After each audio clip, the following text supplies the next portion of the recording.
I'm Evelyn Nwogu. I'm a finance professional, about 13 years experience within the financial services space. I work with ARM investment managers as a financial controller.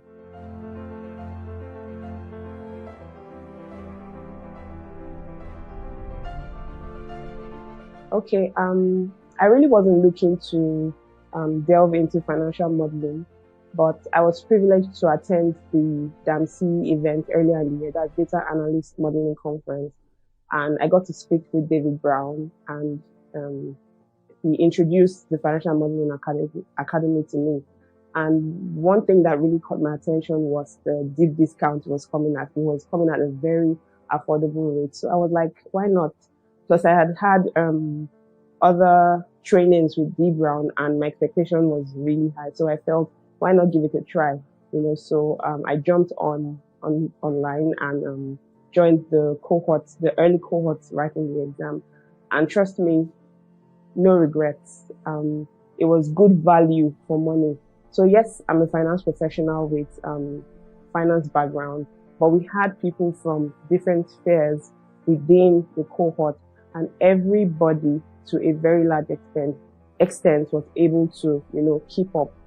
I feel like the academy there was value, double value. One, you're able to brush up your skills as a finance professional. Even if you didn't have any finance background, you get to have some bit of finance experience plus the financial modeling skill. It was a very great experience. The journey was smooth. The D Brown Consulting gave all necessary resources and support needed for one to succeed along this financial modeling journey.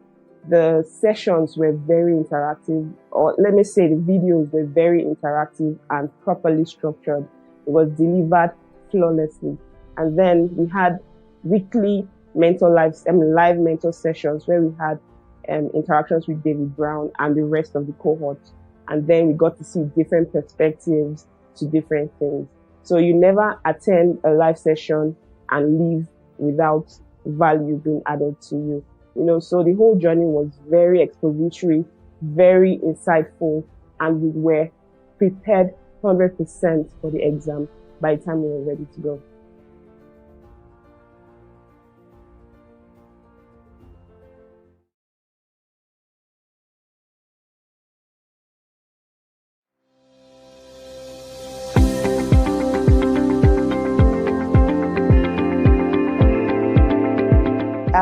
To be sincere, it has done a lot, because immediately I finished the training, I knew that it was time to move from my former place of work. And I said, running up my CV, I told myself it was time to move. And then even before I got my exam, accreditation and all that, I told myself, you have to, push on your CV and start moving. And immediately my exam came out was one of the things that gave me that push, because the interviewers asked me, I said, yes, I have my AFM, and then they asked me a few things on financial modeling. I was able to answer, and then I got the job. Thank you. Okay, hi, my name is Gloria Odova. I'm a chartered accountant. I work as a tax manager at Darby Industries, Ladipo. I joined the company this year in 2024 as the new tax manager. Okay, so I belong to the ICANN tax platform. So I think it was pasted there last year. So it's something I've been planning to do, but I never had the opportunity and a good platform to train for it. So immediately I saw the post, I just knew this was the opportunity to go out. I wanted to train or get a good training of financial modeling, but I didn't have good information or a good platform to go about the training. So when it was posted on ICANN tax platform, I saw it as a good opportunity to go ahead and train for it. Okay, I expected to, after the training, to be good in my financial modeling skills and all that. During the training, I wasn't so, I expected a physical structure, where you come for the training, but then I saw that everything was done virtual. At first, I was a bit skeptical, but then the short videos that Mr. David was putting on it was interesting because anyone that I don't understand, I would just quickly go back, slowly look at them and then get a grip of it before I could go to the next video.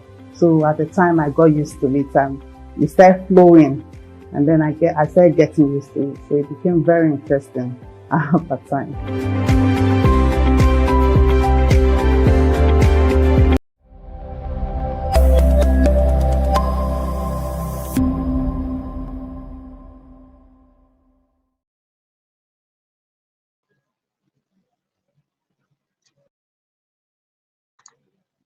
Hello, everyone. Good morning, good afternoon, good evening.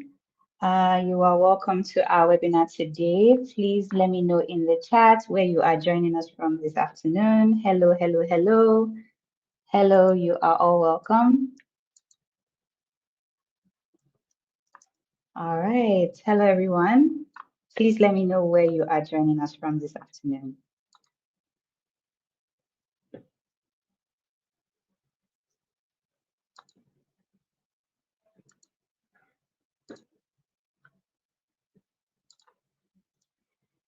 Hello, hello, Priscilla. Good afternoon. Okay, you're joining us from Lagos. Nice, nice, nice. Okay. Hello, everyone. As you come into the webinar room, let's know where it is you're joining us from. Hello. Hello, Selena from YouTube. You're welcome. You're welcome.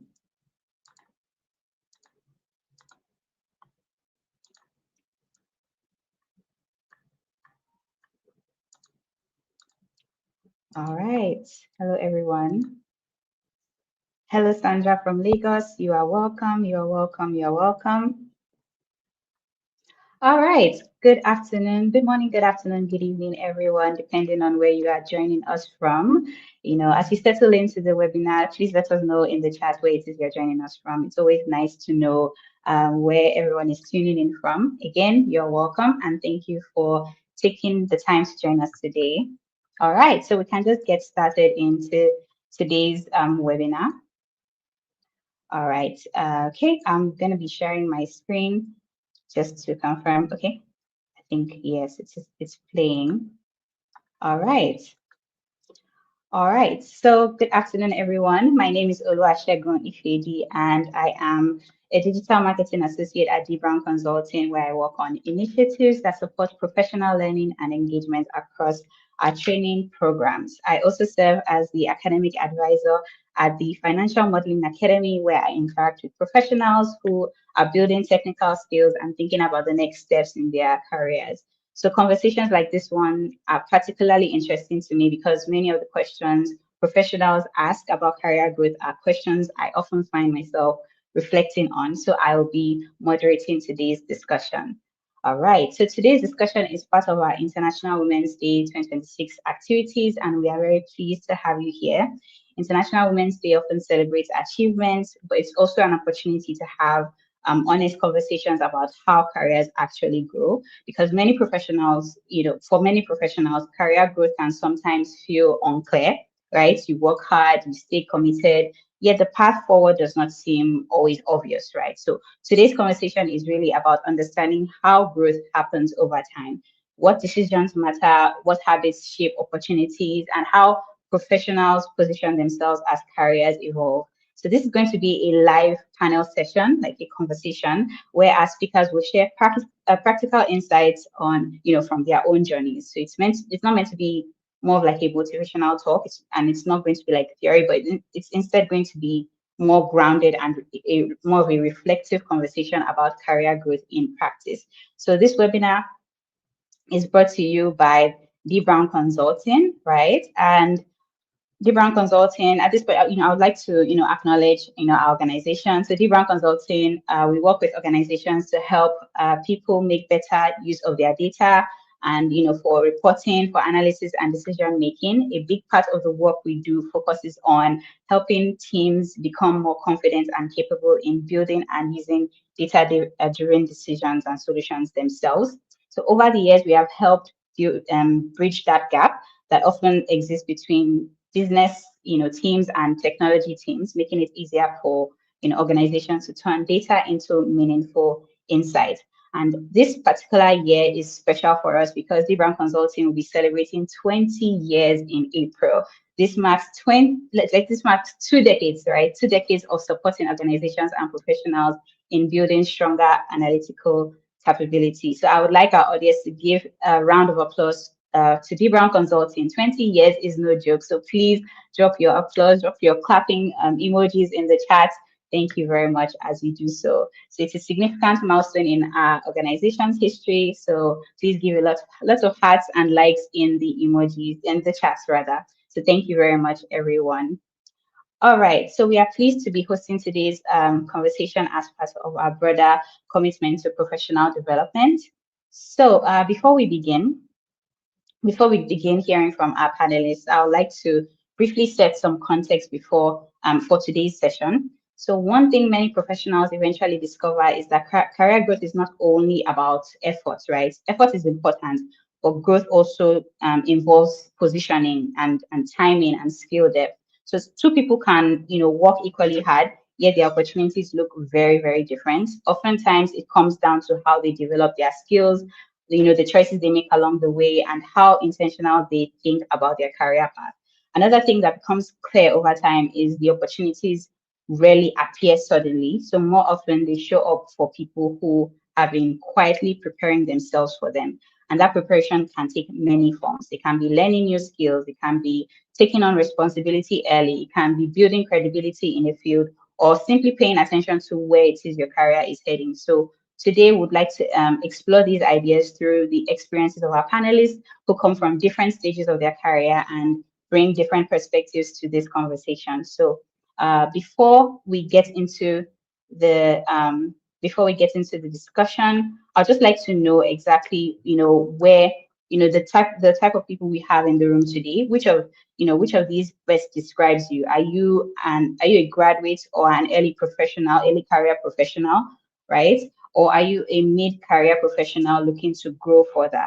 Or are you an experienced professional or leader? I would like to know. So is it one, graduate or early professional, two, mid-career professional looking to grow further, or three, you're an experienced professional or leader? So let me know in the chat.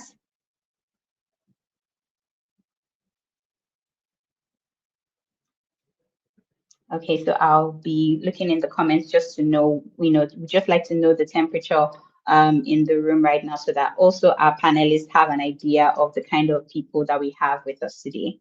So again, number one, are you a graduate or an early career professional? Two, are you a mid-career professional looking to grow further? Three, are you more of a senior professional or a leader? So I'd like to know, let me know your comments, either 1, 2, or 3, whichever one it is that you fall under. Let's know.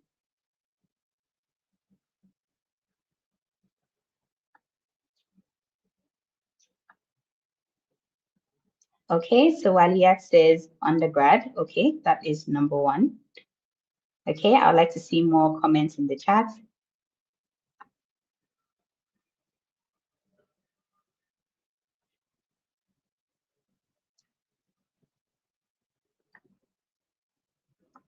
Okay, so I'm just going to let more comments come in, and I'm sure our panelists will be able to see it from there.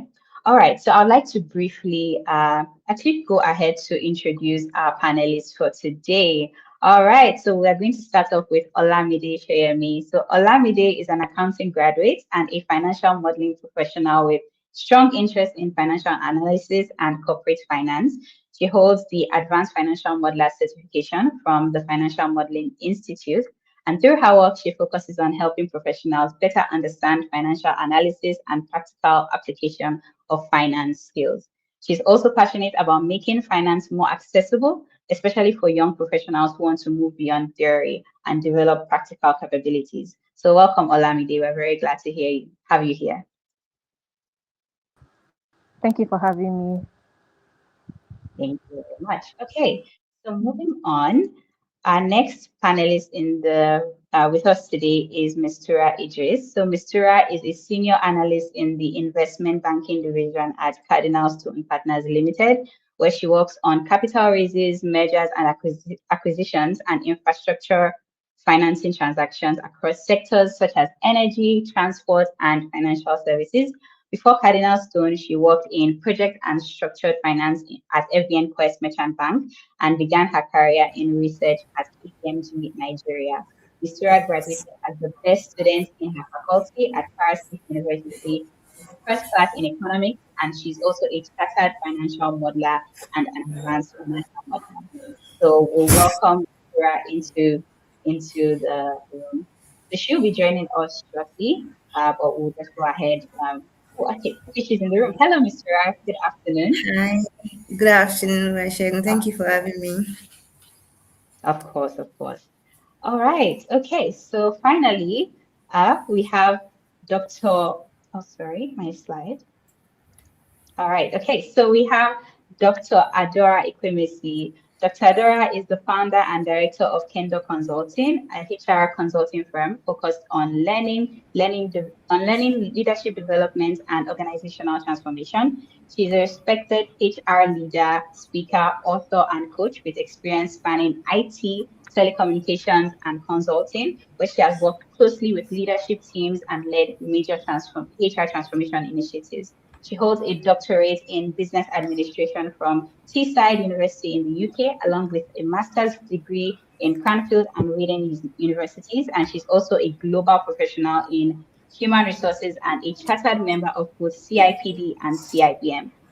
She's also an award-winning author, right, for her award-winning book, Change Your Career, and the founder of the HR Bootcamp Conference, which has been contributing to conversations about people management and leadership development for many years. So, Dr. Adora, we are honored to have you here with us today.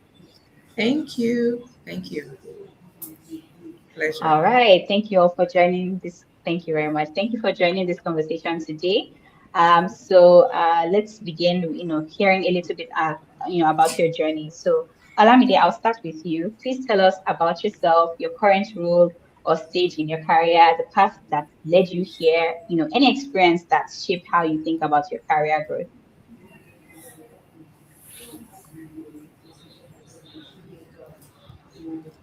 Okay, hi everyone. My name is Shoyemi Olamide, graduated from Covenant University with accounting, and I hold the Advanced International Modeler certification. I got it last year.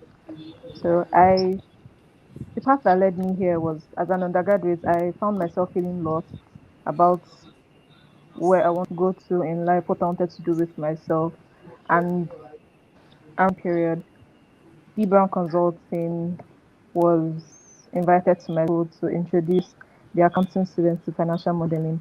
And it seemed like something that I wanted to learn, so I was going to help me advance in my as a person and also to learn skills that would aid me. Studied more about it and I registered, and that's what led me here now. So an experience that shaped how I think about career growth was realizing that Yes. everything I learned in school and theoretical knowledge was not going to be enough to get me to where I wanted to be in life. All right. Thank you very much for sharing, Olamide.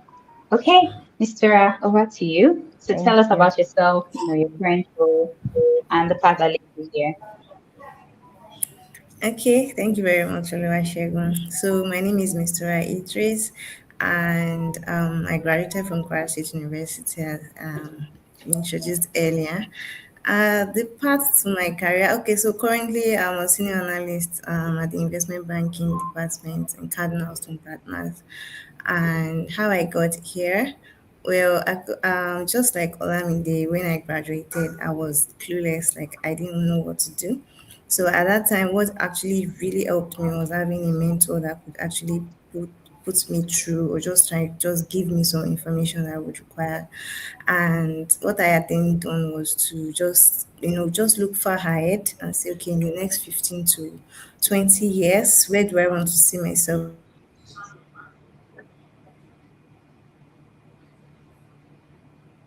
to get in? I started working on it. And that was how, with this conviction, I knew what type of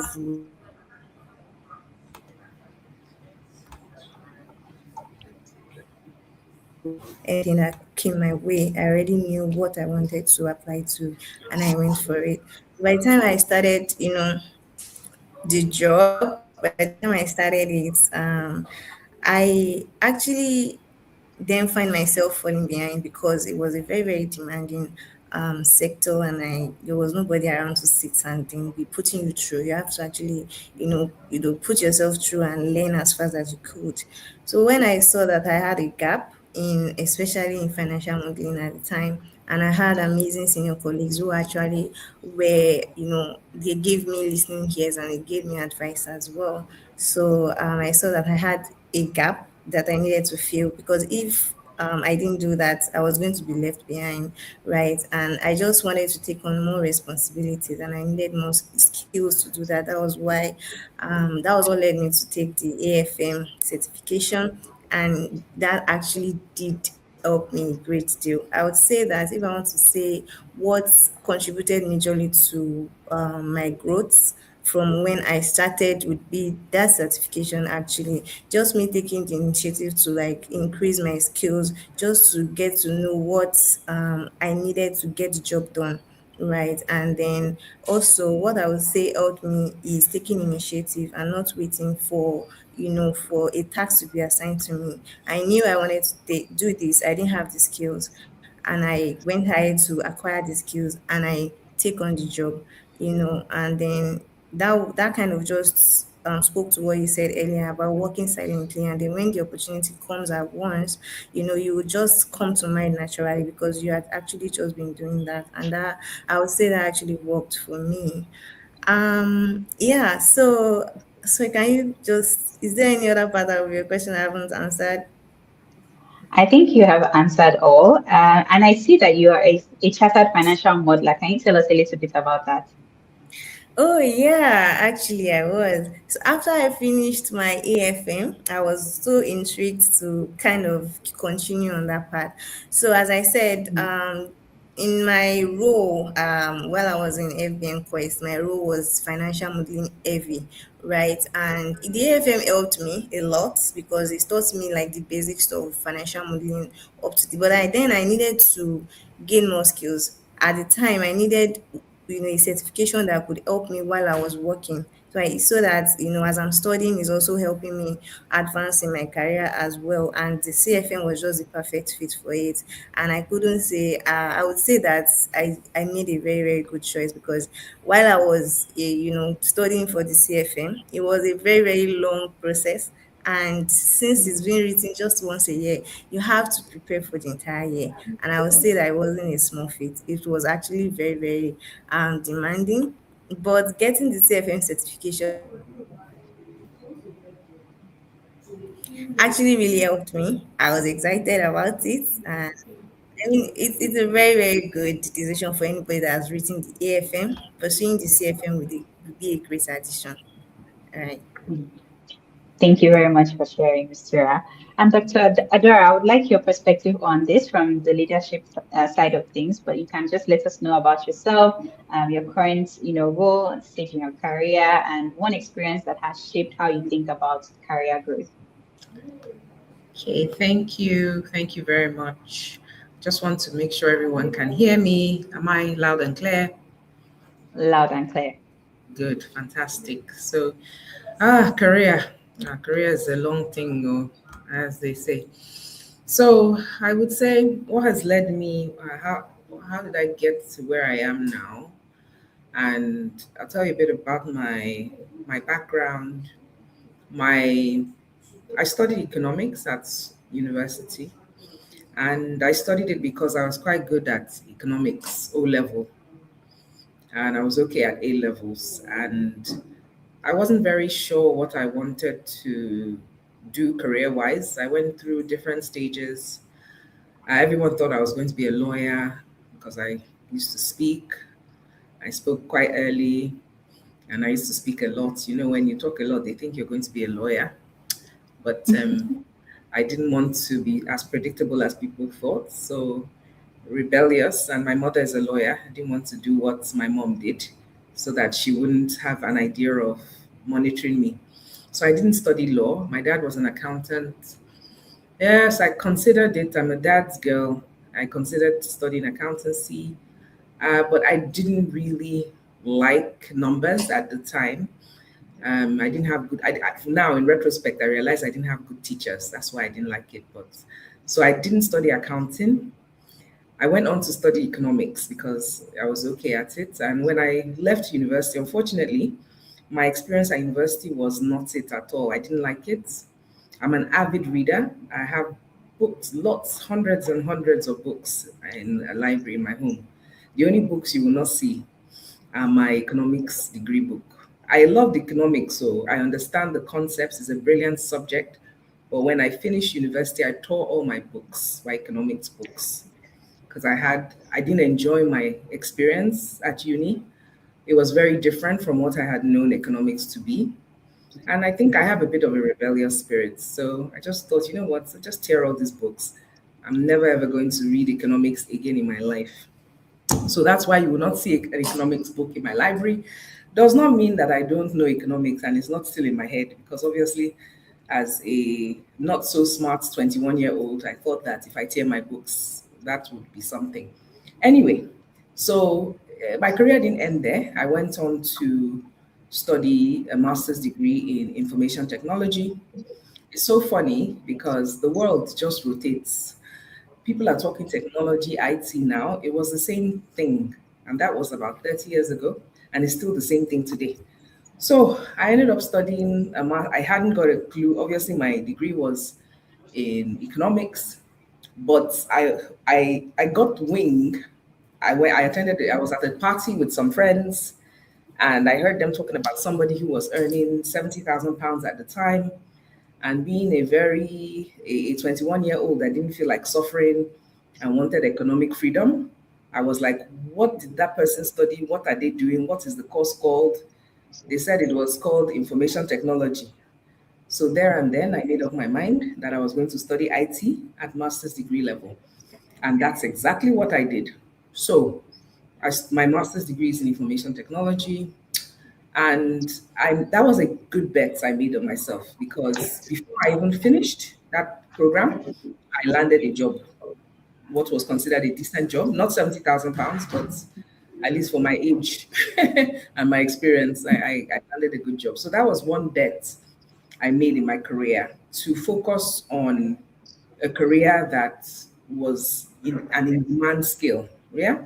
So instead of had the option then to do something else or continue in my economics, or actually what I wanted to do at the time was to do something in communications, because I've always been an avid reader, writer. So I thought, okay, maybe this is a good time to pursue my journalism or communications career.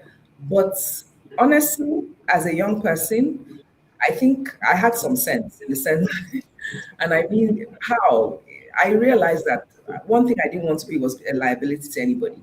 So, as much as I love communication, I needed to study something that would make sure I was economically empowered, and that was why I made up my mind to do technology. And like I said, it paid off. So you probably are wondering, when is she going to get to the HR side? Because I've not said anything, and everyone knows that I'm an HR practitioner. You're like, how? Okay, so I did have an information technology career for about almost 5 years, because my first job was in IT.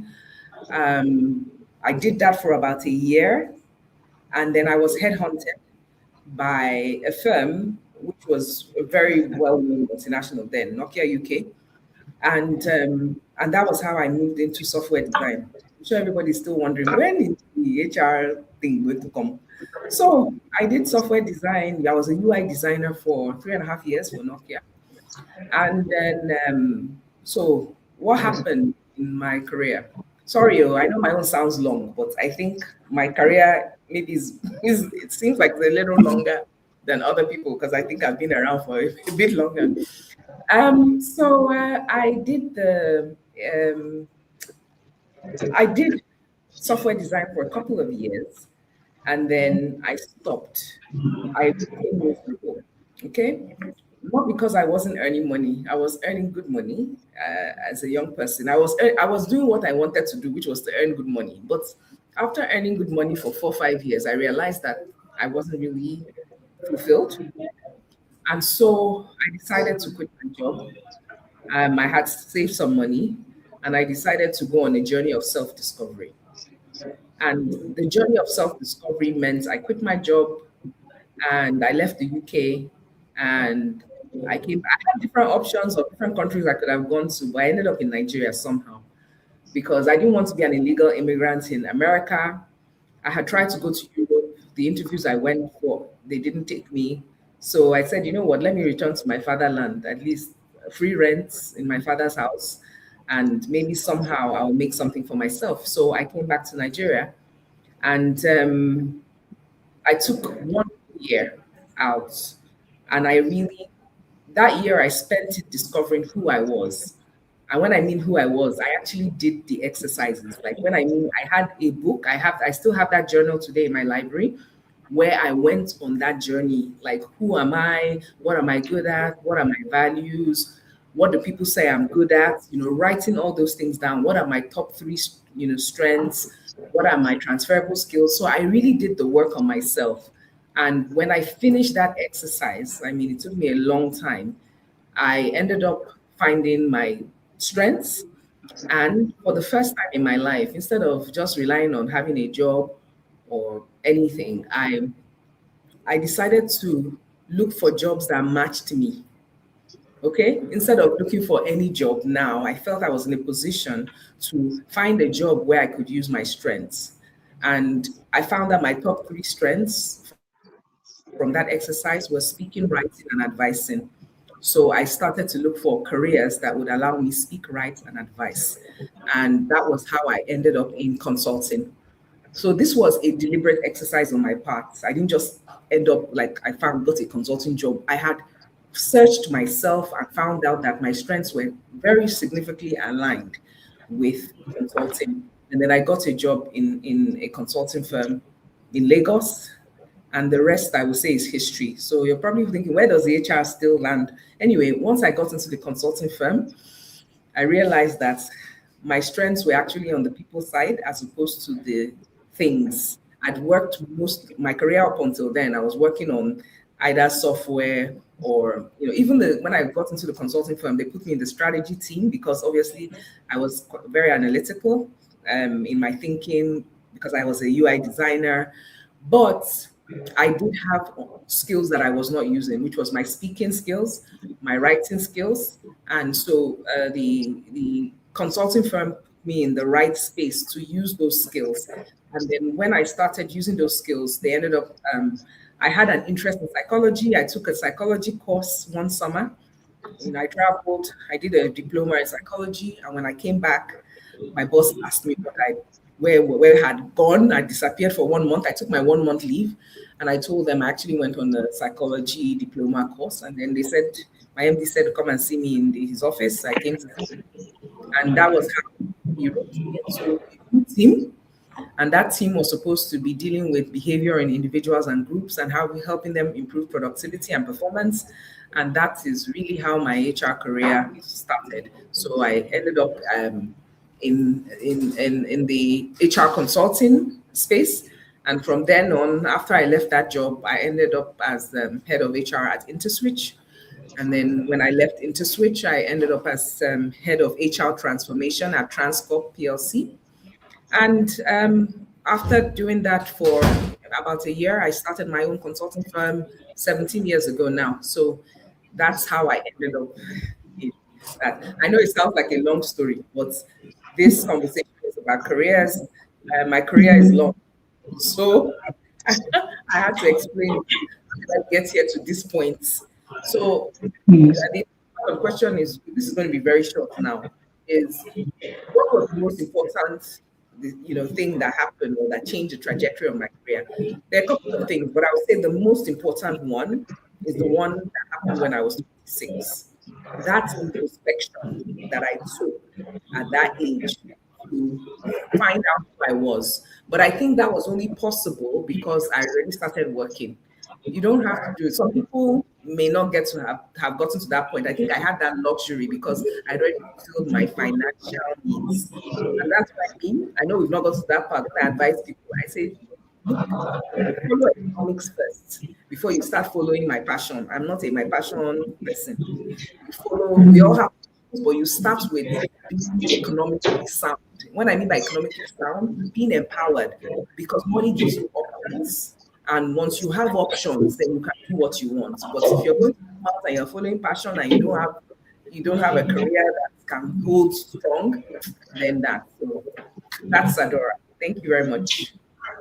Thank you very much for sharing, Dr. Adora. I think I picked a lot of things, but the key things for me would be introspection, that what you just mentioned, just kind of like evaluating yourself to see where it is that you fit. So what are your strengths? What are your weaknesses? What are the things that you're good at? And then you are able to, move into a career that would, enable you blossom more.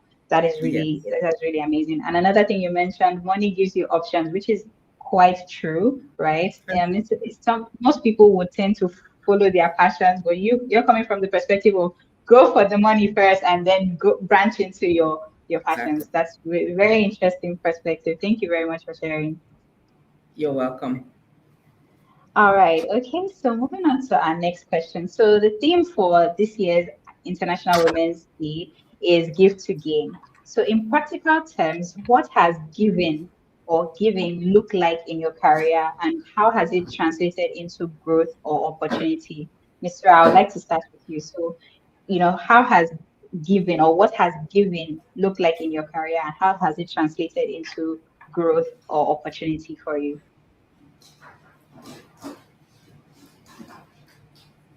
Okay, thank you very much, Oluwasegun. So, I mean, when I think about it, right, um, I would say giving on my own part during like from the start of my career has been that I always consider all other people whenever I work. So what I mean is that whenever I'm like on a task that I've been assigned, I not only just work for myself, I also work, thinking about the people that I'm working with. So in short terms, I always, give an helping hand to anyone that I see that okay or needs my help or what I see that would make the work easier to do. And I would say that I find myself doing that very, very early, maybe during my NYC internship days, right? One thing about me is that I like to, find a shortcut and more efficient way of doing things. So I dedicate my time to find that method. And once I find it and it works for me, I just share it and give it to my colleagues that it would help them. And one thing that this has helped me to do is that it has given, these people this like this view of me that okay, let me first try to figure it out. If I can ask Mr. And kind of gives this platform of opportunities as well because naturally when discussions come up and say okay we can do it and I say okay yes I think Mr. I can do it right and it just extends beyond my co-workers, it extends to my superiors as well. So I would say that giving a helping hand has really also helped me advance in my career. Thank you very much for sharing, Mr. Ra. Okay, over to you, Olamide. What has giving looked like in your career? Okay. So giving to me means sharing what I have to other people that don't have. And during my undergraduate years, I found myself sharing course materials and resources to my friends and to people that didn't really understand what was going on academically. So giving to me would mean helping them, assisting them. And I also realized that give like when I see something person that I admire, it should inspire me to do better for myself and learn more for myself rather than trying to down or taking away opportunities for the person. Giving to me has built my relationships with my friends. If I see something that would help them to grow as people. I would share me build those relationships, and also having a mutual love and addition for giving to others that are less privileged has built my relationships in charity organizations that I was with, the people that I worked with. That was beautiful, beautifully said. Thank you very much for sharing. All right, Dr. Adora, over to you. Yes. Okay. Thank You you. hear me? Okay. Giving. Yes. Well, I think the first thing I would say is I'm a giver naturally. Like, you know how different people have personalities. And one thing about my personality, it's just normal for me. In fact, I was struggling with something the other day. I said to myself that, I find I have to hold myself back. And it's actually something I've been even criticized for a lot of times from when I was young, because I give very freely in my work. Like, nothing is, every time I learn something, I want to share it.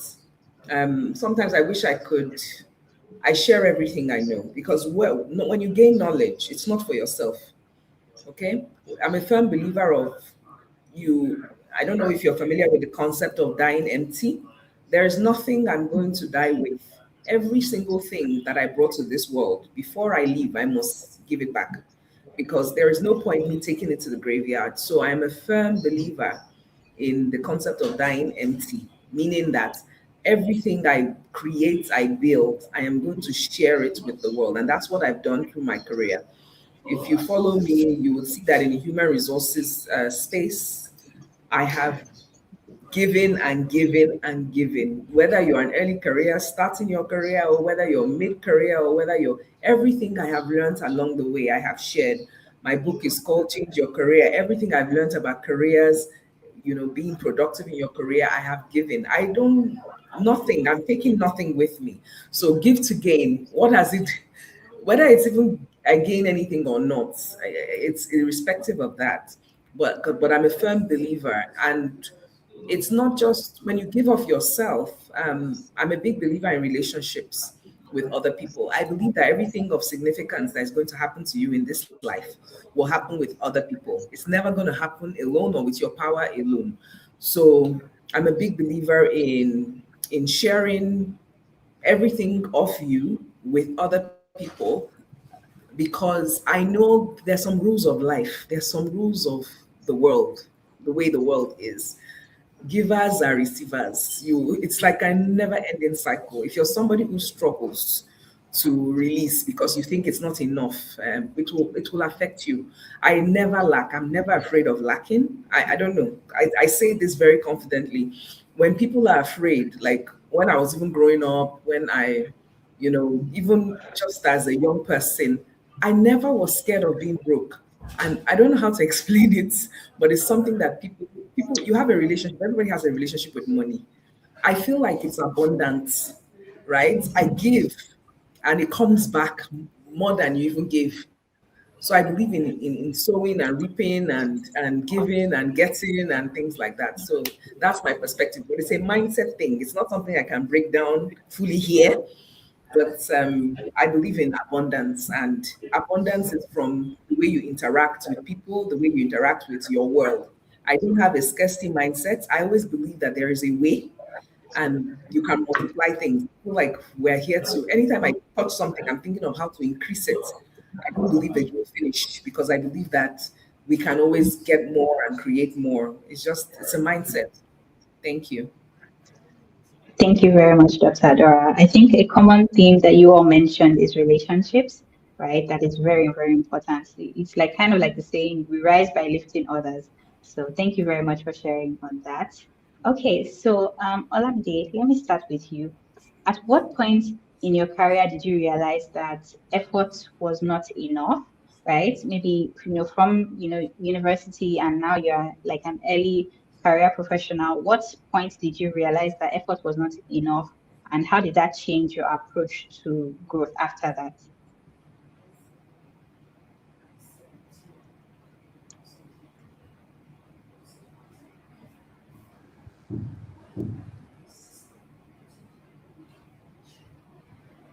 Okay, I think you're muted.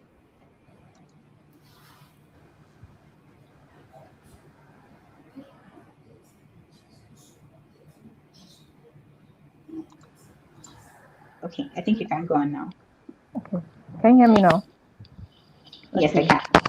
So can I hear the question again? I'm sorry. Okay. No problems. So I said, at what point in your career did you realize that effort wasn't, effort alone wasn't enough? And what points or what changed in how you approached growth after that? Okay. So to me, effort is good, but effort should be put in the right direction. So effort in, okay, for example, as a job seeker, you can put effort into looking for jobs, just applying to different jobs, doing multiple interviews. But then when there are no results to that kind of effort, then it's proved that something has changed. So I learned people always say that your degree is useless, that after getting your degree, you have to up, upskill yourself, you have to learn new skills, you have to do new things to make you stand out, even though you have a first class in life. Someone that graduated the third class can be your senior and other things like that. So as someone that is looking to believe that effort should be placed in the right direction.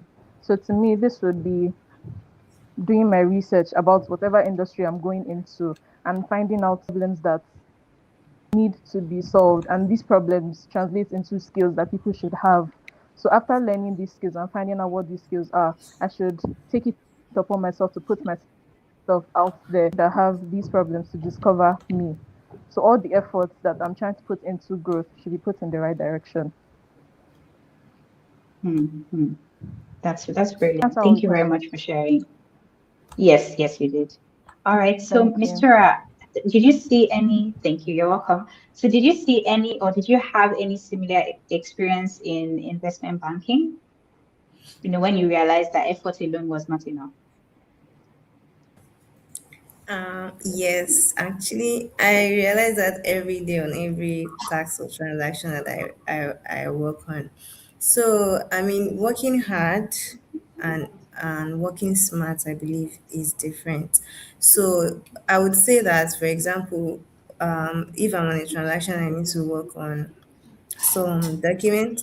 I could say I worked hard, not sleeping, working day and night, trying to get, the transaction, the document done. However, I can turn it in and it turns out that you actually didn't do what is required. So in that kind of scenario, working hard doesn't really then matter. What matters is the outcome of your work. So I would say that you should work smart and efficient. So in the sense that when you're working, you have to actually take a step back and say, okay, what is the final goal? What is my final goal? Where am I going? What do I want to achieve by doing this? And you should not just jump in and say, okay, I'm working hard, I want to get it done. You have to plan ahead. You know where you're going to, as I said. Step back and say, okay, how do I achieve this? Who do I need to talk to? Do I need to get more clarification? Is there a better way I can get this done faster with the same or even better results? So I go through that thought process every day at work. So my boss needs something. I don't just go and say, "Oh, I want to work hard," and I have sleepless nights. It has even happened. If you use sleepless nights without actually planning well, it's a wasted effort, right? And what is actually useful is, what did you bring out of your, you could see someone that did this in less time than you, and you that used 2 sleepless nights. You worked hard, right? However, the person that used like a few hours to get it done has a better result than you did. I mean, that's the most important thing, and that's where the career growth or even opportunity present themselves. Nobody looks at what you've done so far; they look at what you were able to deliver. So, and I think that is the most important. I would say that working smart has always been the way I do things. Once I see myself, so there's something called mundane tasks, right? There's some tasks that you work very hard. You work very hard for it, but you didn't have to. You don't have to, right? but you work very hard for it, but then the real value of what they want to use that actual thing to do is would be very maybe like 5% of the entire task. But that doesn't mean the person didn't work hard, right? It kind of just means that what the result of what you're working on is not that significant. So rather than you wasting your time on tasks that will take a lot of your time and take a lot of your sweat, if there are better ways to do it, and I believe there will be better ways if you work smart. Working smart means researching whether, oh, I'm doing this, is there a better way to do it, by talking to people. We have access to a lot of resources online now. You go online, find a way to do it faster and better, right?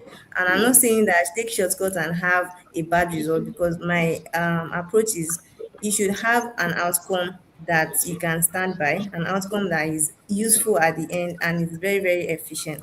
So I would say that effort is good, but effort with smart work is better, right? So that's my take on it. Thank you. Beautiful. Efforts with smart work is better. I think it's best actually. Okay. All right. So Dr. Adora, another factor that shapes career, just like I think we've mentioned, both Olamide and Mistura, is how professionals position themselves over time. So I've also noticed that opportunity that comes it comes often to those who are prepared, but that preparation what that preparation looks like is not always obvious, right? Sometimes it's not only about the work we do, but how visible our skills are, just like Mr. Ram mentioned, and when opportunities appear. So I would like to talk about the role of positioning, timing, and skill depth, right? So I'd like to ask, from your perspective, from your leadership perspective, and your HR background, how has positioning, skill development, and timing influenced the opportunities you have had access to so far? Okay, fantastic. I think I've already, even if you listen to my story, you Yeah. would see. And maybe I'm going to say a few things that sound cliche or are even cliches, but if you will know that they mean something because they played out in my career. The first one is opportunity meets preparation. That's the bedrock of my consulting career. Um, I'd gone on a journey of self discovery. When I started my consulting career, I still went on to make an investment in myself. Most of the people that I see struggle in their careers, they never want to make investments. And when I talk about investments, I'm not playing around with words. You need to spend money, real money. Okay, so I went on a 1 month course, took my leave. It was probably my salary, maybe the equivalent of maybe 2 months' salary. Aside that, I bought a ticket. It's still my salary I used to buy a ticket to travel to, like, so people, and this is not about people who can't afford it. Even if you only have 30,000 naira in your account, people never want to make that investment. The biggest investment you can make is the one you make in yourself.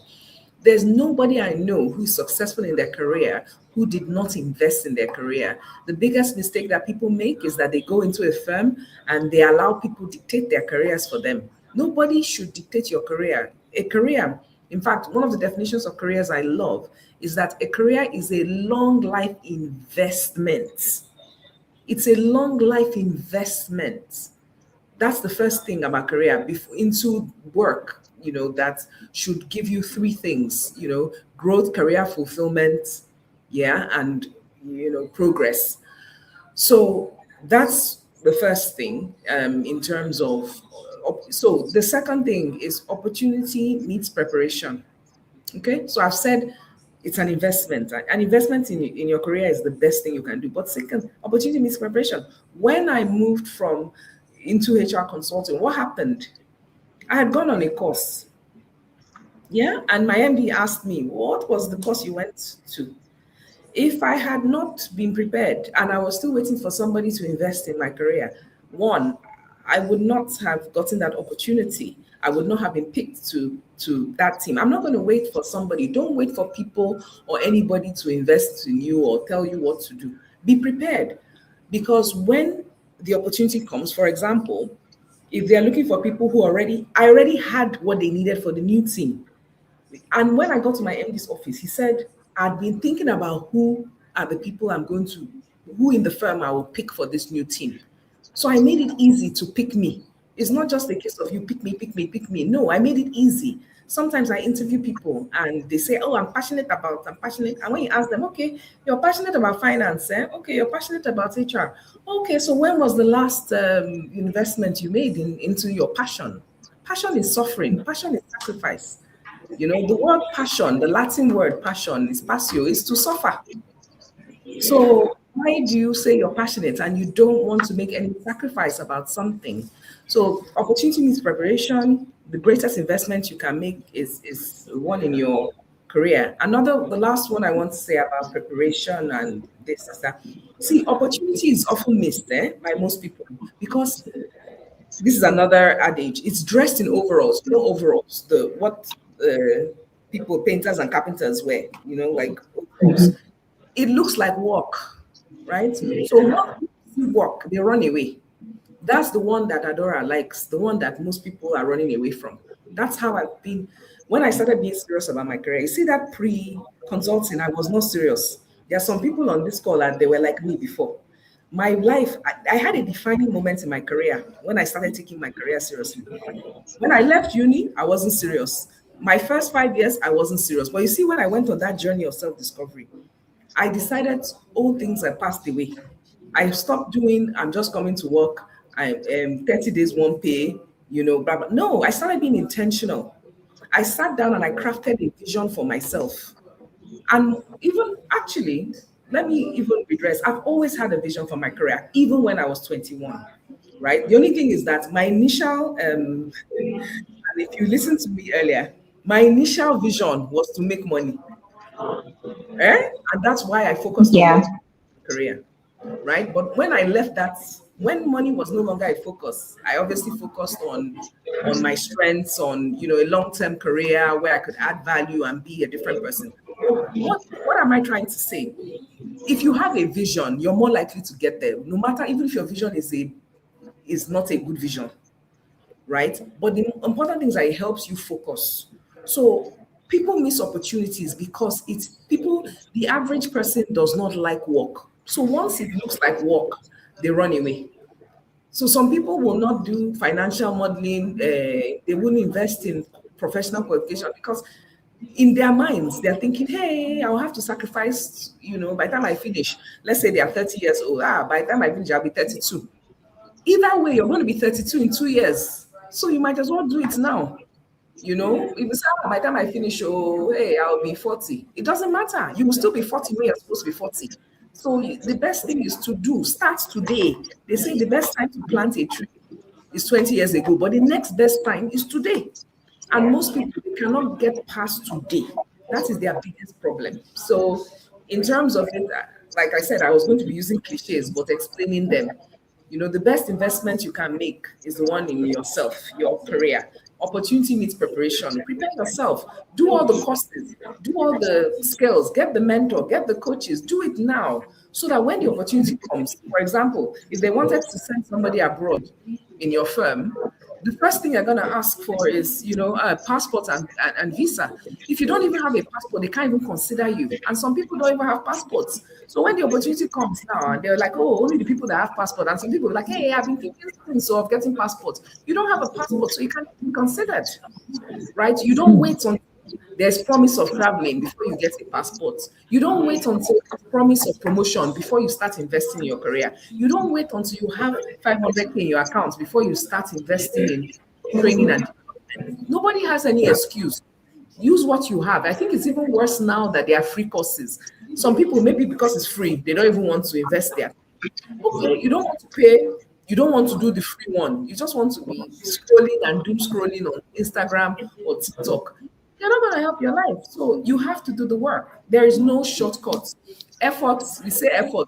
Effort matters.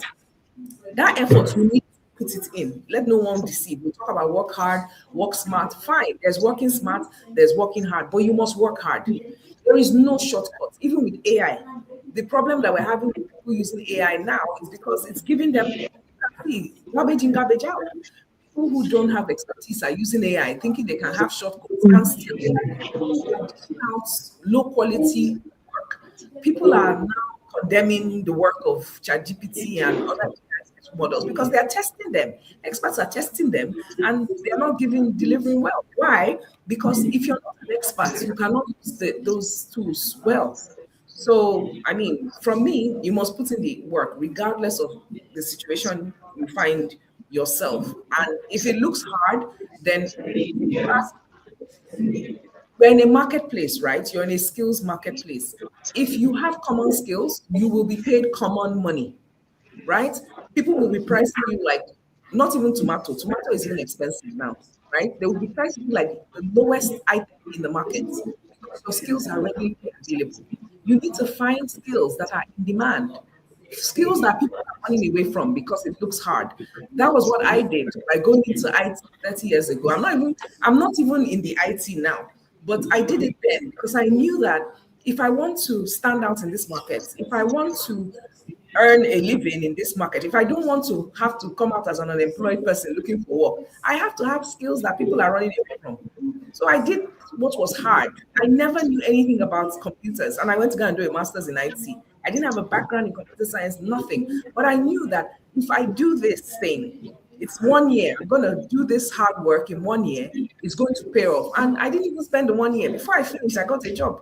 So sometimes we have to take bets on ourselves, right? We have to take bets on ourselves. We have to do the work. There's no shortcut. And that's it. Thank you very much, Dr. Adora. I think we can all agree that Dr. Adora is dropping gems for us, especially Sorry, us. you don't have, Yeah, totally dropping gems for us. And I you have to go do the ahead, work. go ahead. There's no shortcuts. Sorry. I wish I could Mhm. tell you, take this corner, do this one, that one, but there's no shortcuts. Even with all the No technology that shortcuts. we're enjoying, we still have to do the work. Right. Thank you. Right. Thank you so much for sharing. And if you are all enjoying this session, please drop a like in the comments for our panelists. I believe you are getting value from listening to them and their various perspectives. Okay. All right. So I think we can, we've talked about what helps careers grow. But sometimes it's also equally useful to talk about what slows people down. And I'd like to throw this question to Ms. Tura. So do you see this from your experience, right? What is one common mistake that you see professionals make that slows down their career growth, right? Do you see this, especially with young professionals entering finance? What is one mistake you see them commonly make that slows down their career growth?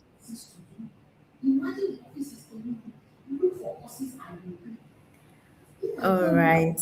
Well, so one thing I would say is that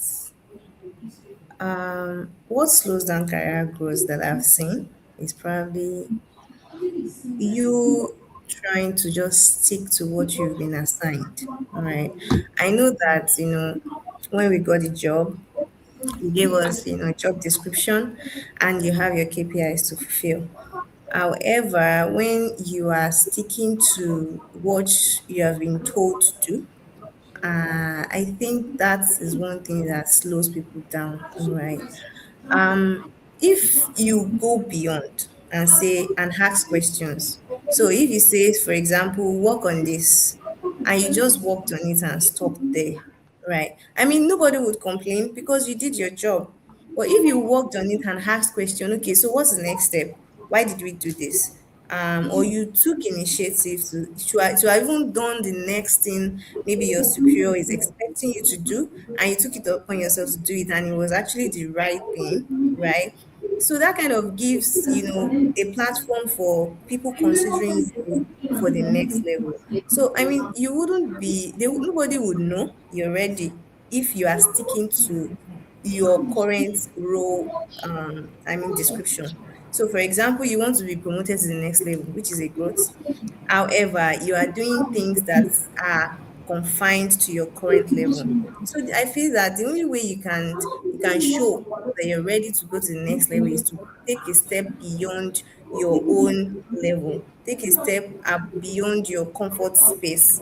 Just give that sacrifice to do beyond whatever you've been given. I mean, I've had a conversation with someone, and what that person said actually resonated with me because they said that, don't just work on outputs, but make sure that the outcome of what you're working for is what you're pursuing. So output in the sense that they told you to work on this, you did it and that was the output. What is the outcome of what you worked on, right? You need to follow up. You need to take initiative and do, beyond what you're expected to do.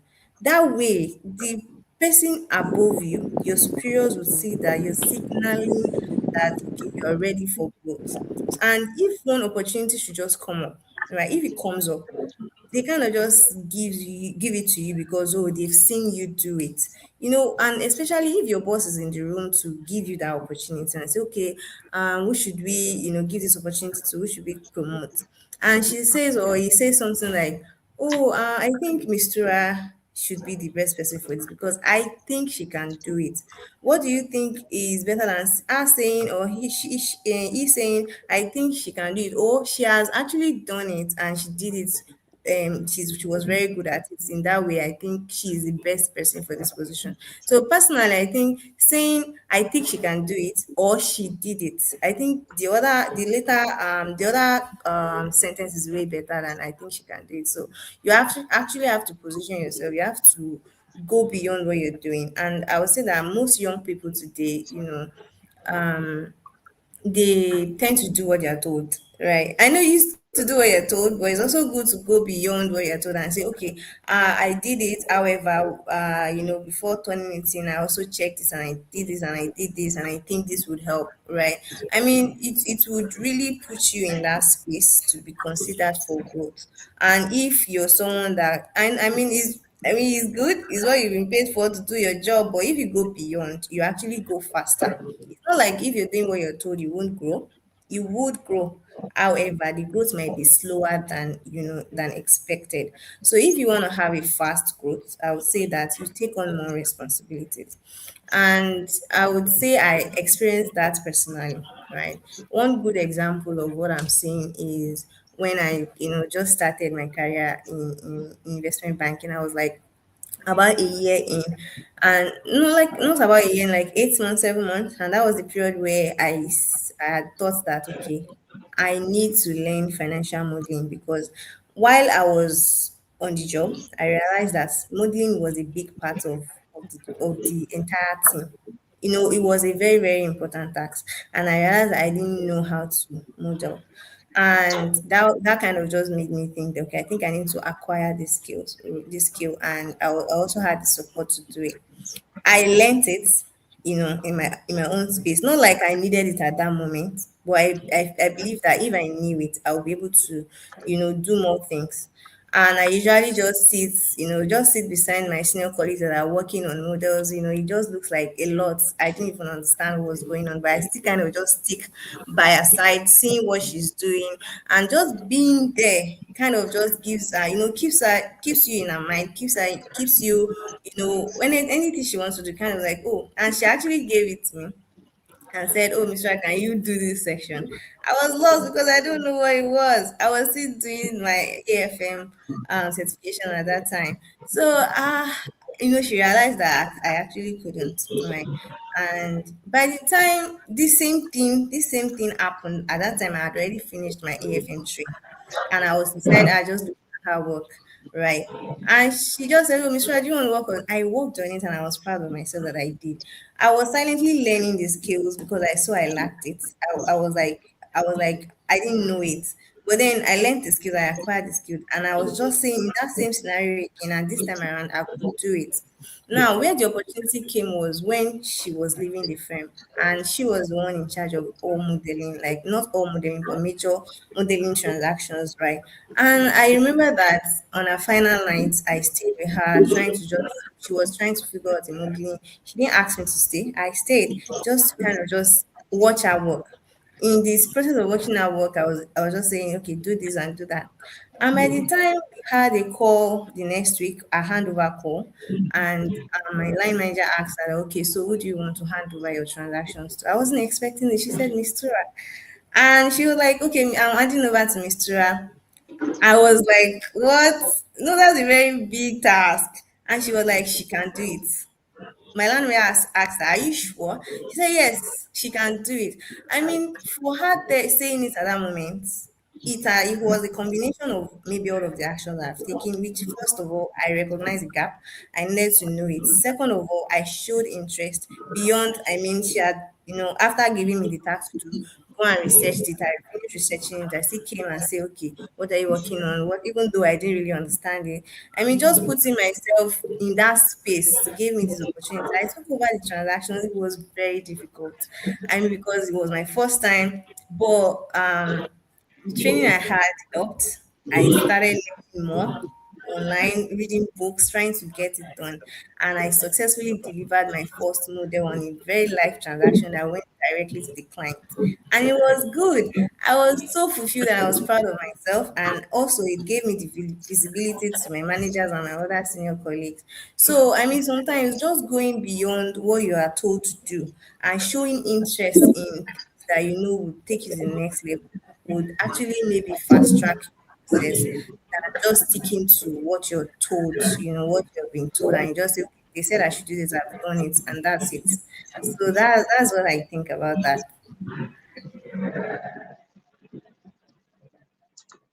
Thank you very much for sharing, Mr. Ra. I think that's actually very important. You said go beyond what you're told to do, like going the extra mile when you're given a task or you're given a project. Don't just do the bare minimum, or just don't just do what you're asked to do. If you can go extra, go the extra mile. I believe that's what you're trying to say. Okay. All right. Thank you very much. So over to you, Olamide. Just the same question. From an early professional's perspective, what can you add to this, right? Something many undergraduates or graduates may not realize early enough. One common mistake that you see, graduates or early career professionals make that slows down their career growth. Is there anything you can share about that?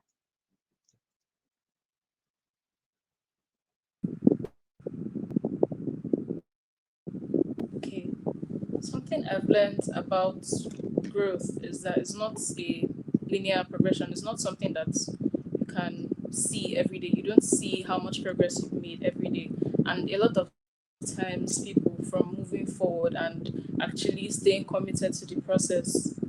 Okay. For example, while preparing for most of the exams that I've written, I could learn something today and tomorrow I learned completely different. And it seems like I haven't made any progress. It seems like I haven't learned anything at all. But at some point, if I commit to the process, at some point, I may encounter a problem that I may have to solve. And solving this problem would require all the knowledge I've gained so far. It would require me to apply everything I've learned so far. The knowledge I problem, the how do I put it? The way I solve that problem will determine how I'll move to the next step, will determine if I move to the next step. I feel like that determines growth. It's not something where you're achieving every day. At some point you will come across something that will make you apply everything that you've learned so far, everything that you're supposed to have learned so far, and that will determine you. So that's what I understand about it. And I think that a lot of people make mistake about growth. It's something that I think people should understand about it. All right. Thank you very much for sharing, Olamide. Okay, so Dr. Adora, from your leadership perspective, is there anything you'd like to add? Any patterns you often notice, from professionals in their career growth? Okay, I think, I've been dropping those things little by little. Yes, you have. Yes, you have. Which is really just that. First of all, I agree with Mistura and Olamide. Definitely, they've given brilliant examples, particularly using their careers as actual examples on, I mean, I would say a big mistake, maybe just to break it down, that I see with most people, not just young people, but all people generally, is not having a clear vision for their career. If there's one thing I tell anyone is that even if you've not done it before, you're working somewhere already, you're in a job, you like it or you don't like it, it doesn't really matter. The first step should be to start with a vision. Where do you see yourself? Where do you see the earlier you can do it for yourself, the better. Where do you see yourself? Because when you are able to future cast, when you're able to say, you know what, this is my plan. In 5 years' time, I want to be a CFO. In 5 years' time, I want to be a CHRO, or in 5 years' time, I want to run a business for myself. It doesn't matter what it is, because what that gives you is that it gives you it energizes you for a particular direction. It tells you where you're going. Okay? Because one thing is that once you have a vision, then decision making becomes easier. You start if you are at crossroads, making your choice becomes easier, because when you're thinking, should I go left or should I go right? Because you already have your compass is now set north. You know where north is. So just imagine not knowing where north is and you're just going all over the place. Imagine going to a bus stop in a place as busy as Lagos, and you don't even know where you're going. Some people are shouting, Oshodi, Oshodi. Some people are shouting, Aja, Aja. Some people are shouting, CMS, CMS. But you don't know where you're going. You just know that you want to buy something. You know you have a shopping list. So which bus are you going to get into? And maybe the best place to get what you actually want is Aja. But because you're not very clear, you're going to get to the bus stop, you're going to be confused, and then you mistakenly enter a relay bus, and then you're going to end up nowhere, right? So a very important thing is to have a vision. And some people might say, "Oh, it sounds big." All you need to do, all it is a future place. It's a mental picture of a future destination. You can be as explicit as you want. Where do you see yourself in a couple of years? What will you be doing? Who will you be with? And then once you have that in place, then the next thing you can think is, how do I get there? What are the steps, step by step, I can get there? Oh, I want to be a financial a CFO in 5 years, or I want to be the Minister of Finance in 5 years. Then you can now start planning practically. Okay, if I want to be a CFO in a multinational, or I want to be a business owner, what should I do? Then you can start breaking down. They say if you want to eat an elephant, or you don't start, I want to eat. No, that's why when you go, you buy a chicken or you buy anything you want to eat, you can't just start eating the chicken. No. You cut it up first, right? And then you say, okay, I'll eat two wings, and then I'll eat the clap, I'll eat the thigh. It's the same thing. Okay, this is the big picture, but I'm going to break it down into, I'm not going to be a CFO overnight, no way. But it is for example, if you don't have ICANN or ACCA, how are you going to, what kind of company are you going to? They're going to ask for it. And some people say it doesn't matter. It matters. It's just like being an HR professional. A professional qualification gives you an edge. And some people say school is scam. It's not a scam. I've gone up to doctorate level. There's a reason why I did it. And has it paid for itself? It has paid for itself. I made an investment in myself. It has paid. It has covered all the school fees I paid. It has paid for itself. It's the same thing. Have a vision. Then you have some step-by-step things that you need to do to get to that vision. It will help you. So I think so. If I talk about what is missing, they don't have a clear vision of career. And when they now have one, if you do have one, just break it down into smaller goals of things you need to do. And a lot of times when it comes to career, because a career is a long life investment, right, of skills, of learning, into a particular area, to earn financially and yourself as an adult, you're going to find out that you're going to take courses, you're going to invest in your knowledge, you're going to invest in your skills, and then be prepared to make that investment, because there is no career without investment. So once you know what your vision is, the step by steps, the things you need to do, and it will always involve learning and developing yourself. Save your money, because you're going to be making some big investments. The only way you're going to, I don't know how to, if there was one thing I could break people's head, and put into their head so they never forget, is that you're going to spend some real money. You spend money to make money. Everybody in finance, you should know it. If you are doing financial modeling, I'm sure your modeling is, how the investments are going to grow. You need to invest in your knowledge and skills. When it comes to humans, my area of expertise is human resources or human capital. What is the capital in human is the knowledge and the skill. You can't improve the worth of a human without building its capacity and capabilities. And what builds capacity and capabilities in a human being is the investment in knowledge and skills.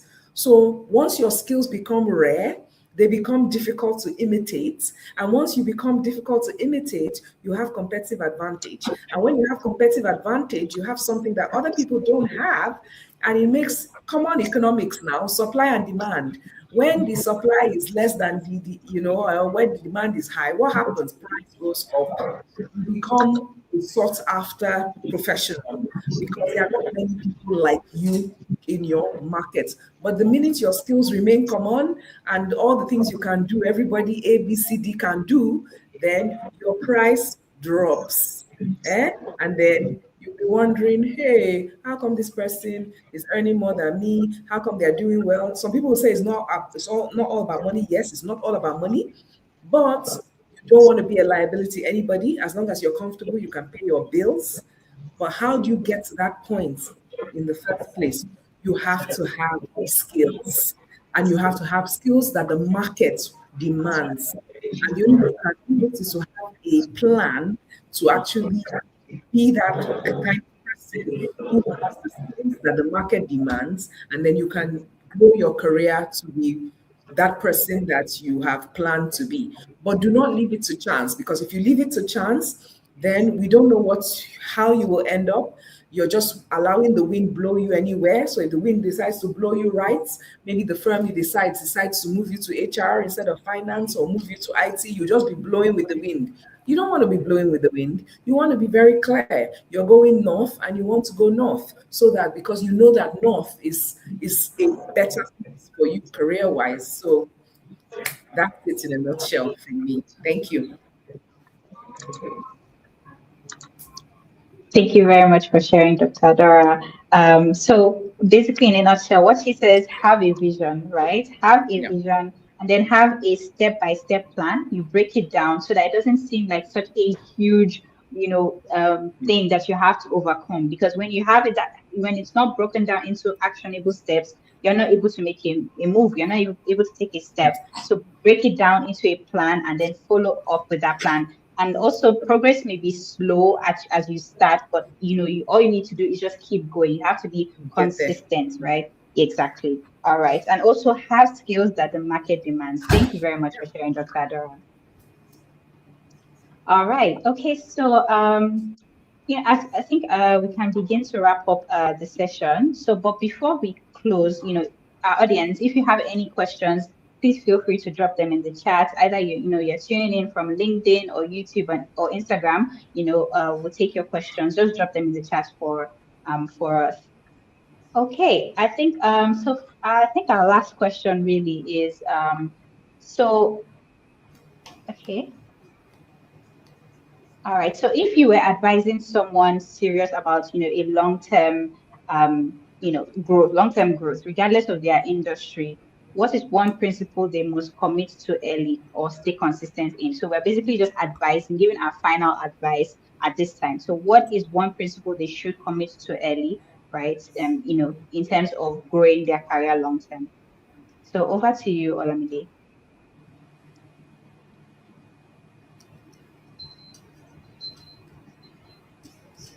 Okay, I think Olamide may be having issues with our network. All right, over to you, Mr. Ra.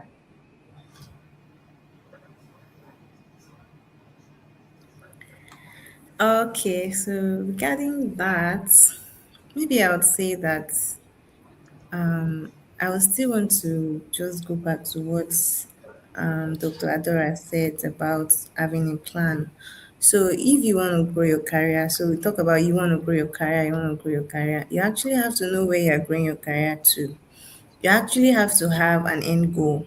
You want to be a CFO, okay, that is where you're going. So what does it take for you to get there? And that is where we come back and say, okay, you're growing your career. So I would say having a consistent plan, growing your skills, regardless of the industry, you want to be a CFO, you want to be a CIO, you want to be a CRO, like, the big dreams. Just have one specific big dream that you want to have. Or you can have a role model, somebody that is already where you are and where you want to be, right? What has that person done? What you can actually just reach out to that person and ask. It doesn't hurt. The worst thing the person can say is no, right? But if you're already, because I'm currently in that situation, I'm currently growing my career. I would say I'm in the mid early career stage soon. So that's my plan, right? What my plan is, I have where I'm going in the next, let me say, 10 years. Where do I want to be? Right. Regardless of which industry I find myself, where do I want to be? I already have that. Like, I'm looking at it right here. And you probably just look for somebody that is already there, because there's no way somebody's already there. So you see that person and you just kind of just track back on what that person have done. And it kind of just comes back to where you are right now. So then be intentional about it. You see that, okay, this person have done this, or you see, okay, one common thing is go and check the job description of, maybe there's a job offer of that particular role we are going, and you kind of just check the job description and the requirements. You can see where you want to go. You kind of that one also even just breaks out what you need. You see the requirement, or you need ICANN, or you need certification in this. So is an added advantage. Even if you need to learn a new language, is an added advantage. Those kind of just spells it out for you. And then you then need to work towards that. And in your current role, you are a junior analyst, you want to go to senior analyst, associate, senior associate, you go in. First off, you already have the final goal, and the next thing is the immediate level beyond where you are. What are the people there doing? What are the skills you need to acquire to get there? And then you have to, create opportunities for yourself to be in that space, even though, because nobody will come and call you and say, "Oh, do you want to do it?" You see it, and then you put yourself in the room, you put yourself in a conversation, you put yourself in front of people that can actually, help you and say, "Oh, I can do it." Or, "Oh, you seem interested in, do you want to join?" Just take the initiative to be involved, right? To get in the room, to get in the space. And I believe that gradually, when you do that for the next level beyond, right before you do it for the next level right before you know it, you are closer um, to your dream goal. You just wake up one morning and you say, "Oh wow, see what I've achieved so far," right? And I would say that maybe on the immediate, what you actually need to do to grow your career and move forward is, be intentional about your work, go beyond what you've been asked, and don't just stick to what you think you have been paid to do, right? Just do beyond it. And as Dr. Adora said, investing in yourself is actually the goal. Everybody out there is qualified. Everybody have a BSc degree. Everybody have an HND degree. So I believe that if you invest in yourself to get like more skills, more certifications that many people don't have, it kind of just sets your CV apart. And not just the CV, set you apart maybe in your workplace as well, right? And you have to actually move with people that are also intentional about their growth as well. I think that's just it from me about that. Thank you. Thank you, Miss Sarah. Thank you very much for sharing. You said to be intentional about your work and then to do beyond what you asked, and then also to invest in yourself. Thank you very much for sharing. Olamide, I'll just ask you a similar question. So for starting out, right, for early career professionals or fresh graduates who are thinking of uh, taking their next phase of growth, what should they be paying attention to right now?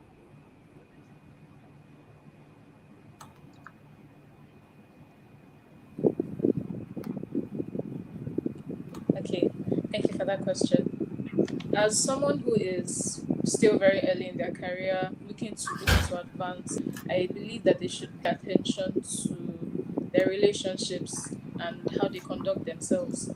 This could be increasing your community skills, just connecting with people that have gone above you, people that are right beside you, people that are ahead of you in many different levels. I believe that you should connect yourself to those people, learn whatever you need to learn from them, not just taking from them. You should also give back to those people. Whatever you have, you should focus on giving back to people around you, people in your society, your friends, people that you want to network with. You should focus on not only receiving from them, but also giving back whatever you have to them. I also think that you should focus on lifelong learning. Something I learned in school is that at whatever level you find yourself, you should always learn. Whatever happens, like the world is always changing, things are changing in the industry almost every single day. So you should take it upon yourself to move ahead. Whatever you see today that is becoming increasingly important in your field, you should take responsibility to learn about those things. Just learn every, like, I can't remember who said it, but then, once you stop learning, you start dying. So you should take it upon yourself to learn every single day. You could read a book, read any book. It doesn't have to be focused here. It could be about your relationships with people. It could be about yourself. Find out more, learn about yourself. And I believe that this will help you as you grow. Thank you.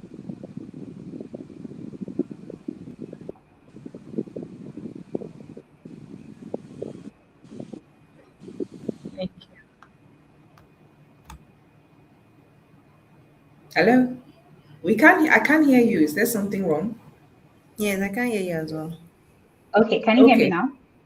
Yes. All right. Okay. So what I was saying was that I love how Olamide puts emphasis on the relationship side of things, right? As an early professional, it can feel kind of lonely trying to navigate all the waters, but when you have people around you that are also growing and also trying to, grow in their careers, especially fresh out of university, it's helpful to have those connections around you. It's helpful to have people around you who can relate to you and who you can relate to, especially when you're trying to go into Fantastic. your exactly grow in your career. So thank you very much for sharing. Dr. Adora, would you like to add anything on that? Yes, I would. And I want to, can you guys hear me?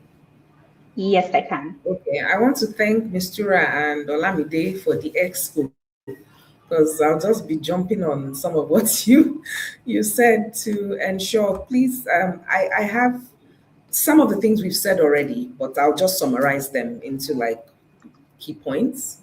So for me, the most important priorities for young people, I've said one before, develop relevant skills, future relevant skills.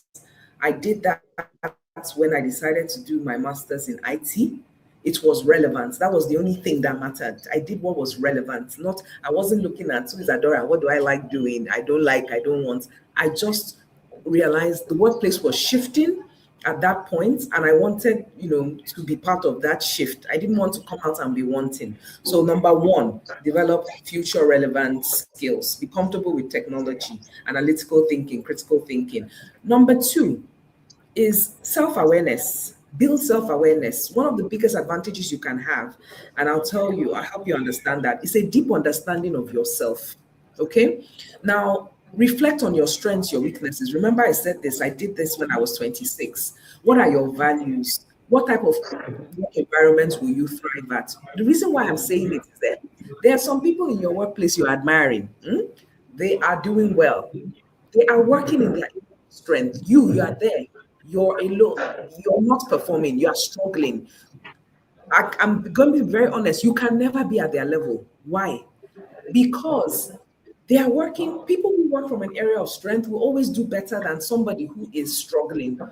So if you work in things that are not a good fit for you, I'm not saying as a young person, yes, I think if you discover yourself early, it will be better. But if you have some negative traits, I'm not saying you should now say, this is how I am. No. But try to start understanding yourself early so that you can understand the type of work environment where you will thrive. Okay? My first early days in my career, my first 5 years, I was average in terms of, I was just a regular employee. But the minute I did the self-awareness thing, I now became a high performer. It is difficult to move a 2 to a 5. It is more difficult to move from 2 to 5 than to move from 7 to 10. Okay? Find the things that you are a 7, 8. you can now shine. But if you are two on something, when I mean two, like there's some things that are just very difficult for you. It doesn't mean you shouldn't manage your weaknesses, but your strengths, you need to know them early. If you know your strengths early, you can leverage on your strengths so much that people don't even see your weaknesses. Not that your weaknesses are not there, but you have carried your strengths to another level and it will always stand out for you. The third thing, learn about organizations. So understand organizations. How do they work? How are decisions made? There was something that happened to me early in my career. There was a time I thought I was due for a promotion and I didn't get it. Hey, the thing, it pained me. Oh, I can't lie. It's one of the defining moments of my career. And what happened? In my mind, I had set myself up. I was sure. I was working in all the projects. I was doing well. And then when the promotions came out and people were getting their letters, no promotion. I was so angry. In fact, I had an outburst. In fact, I ended up even getting a query for it because I was so mad. I couldn't even manage it. Like I was so upset. But in my quiet time, I went to go and speak to one of the senior people there. And because one of my friends advised me to go and speak to her, go and find out. And what she told me is something that I tell people now. She listened to me and she said, Adora, you fell between the cracks. Your name came up, then nobody spoke for you. Nobody spoke on your behalf. So what do I mean? Learn how organizations work, okay? If you are somebody, and as long as you have people, there's politics. You must have an advocate. You must have, what did that do for me in my career? When I became head of HR, maybe because of what I had suffered, I consider it suffering in my own career. I made sure that I advocated for people. I made sure that I knew everyone in my firm. I used to do my rounds in the office. Like, it wasn't such a big firm at the time. But why? I didn't want somebody else to fall between the cracks because people will make decisions about your career when you are not in the room. No, understand that that's how organizations work. Don't think that your work will just work for you, will show for you. No, your work doesn't always show for you. Sometimes it's the people who know you're working that will show for you. I'm not talking about eye service, but you need to be visible. You need to do the work and people need to know you're doing the work. You can't be doing the work in silence. Right? You can't be popular amongst your peers. Meanwhile, the people who make the decisions, like the senior people, the management, they don't know you or you're shy, which was part of my own problem then. Like, whenever I saw the senior people, I would not be comfortable around. But some of my mates that were partying with them, when the promotions came, they got it. So that is a career tip that I would say. Learn how organizations work. How are decisions made? How is the organization? How do they create value? But no, because it's going to affect you. And if you say that you're like, hey, I don't care, or don't worry, my work will speak for me, it will not speak for you, right? Another thing, which is what Olamide said, relationships, so very, very important.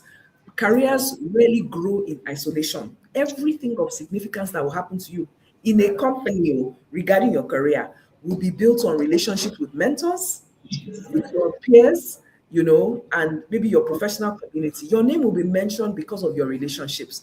If you are somebody and you're saying, I don't have relationships, so I don't like talking to people, well, I don't know how. You need to develop that ability because significance will happen in relationships with other people.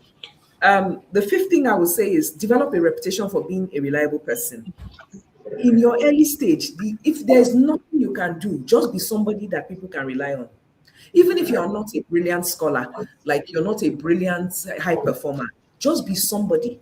People who stand out are people who deliver on their commitments. If you say 1 o'clock, let your 1 o'clock be your 1 o'clock. Show initiative. Be somebody that, you offer yourself. You go beyond. Your one is your one, your two is your two. Be a problem solver. If a problem is in your organization, solve it. Don't be looking at the problem and just thinking, well, it's not my problem. It doesn't affect me. Develop a reputation. If there's nothing you do, just have a reputation for being reliable. And then, of course, the other last two things I'll talk about is if you know yourself, please learn how to manage yourself. Little things like time management, if you know what makes you stress, managing your stress, handling feedback, manage yourself. You cannot think about developing or growing in an learn how to manage yourself. Your early career, right? Manage yourself first.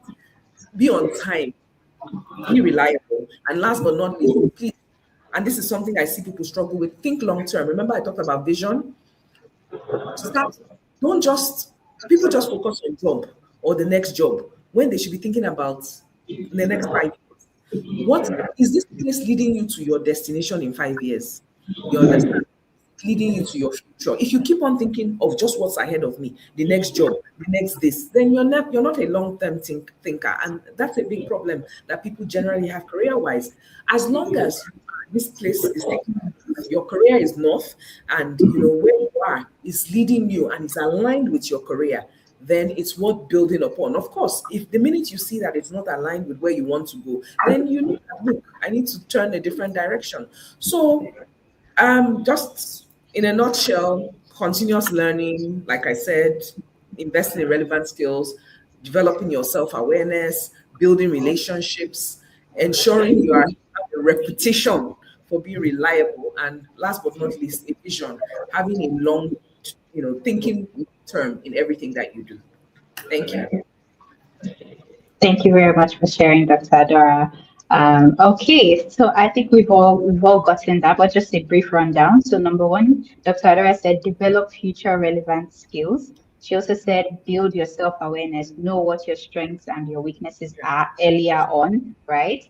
And also understand how organizations work, right? Because as she said, where there's people, there's politics, right? But you also want to have people that are speaking for you in the right rooms. It's very important. She also stressed relationships. Yes, she stressed relationships, and also um, like having a reputation for being reliable at an early stage, right? Maybe you're just new to the career space and you want to build that reputation for being reliable to your leads, to your managers. They want anytime within your team, your managers can say, oh, I can rely on so person. I can definitely rely on Olamide. I can rely on Oluwasegun. That is what you want to build at an early stage before you grow too far within that organization or even in your career. So anytime different professionals that you've met along over the years, in your growth, they meet you, or they don't or when your name is mentioned, they're able to speak for you and say, yes, this person totally reliable, totally dependable, takes initiative. You want to build that reputation early. So that is a very key point. And she also mentioned managing yourself. So thank you very much for sharing all of those gems, Dr. Adara. All right, I think just before we go into the questions from our audiences, again, if you have any questions, please drop them in the chat. We'll definitely go over them. But I just want to ask one question to all our three wonderful panelists today. Because of the theme of IWD, can you tell us of one woman who has made things easy for you within your career? Maybe a woman that has done something that impacted your career positively, or that spoke for you in certain rooms. Can you just highlight that one person, that one female that did that for you? Olamide, you can go first.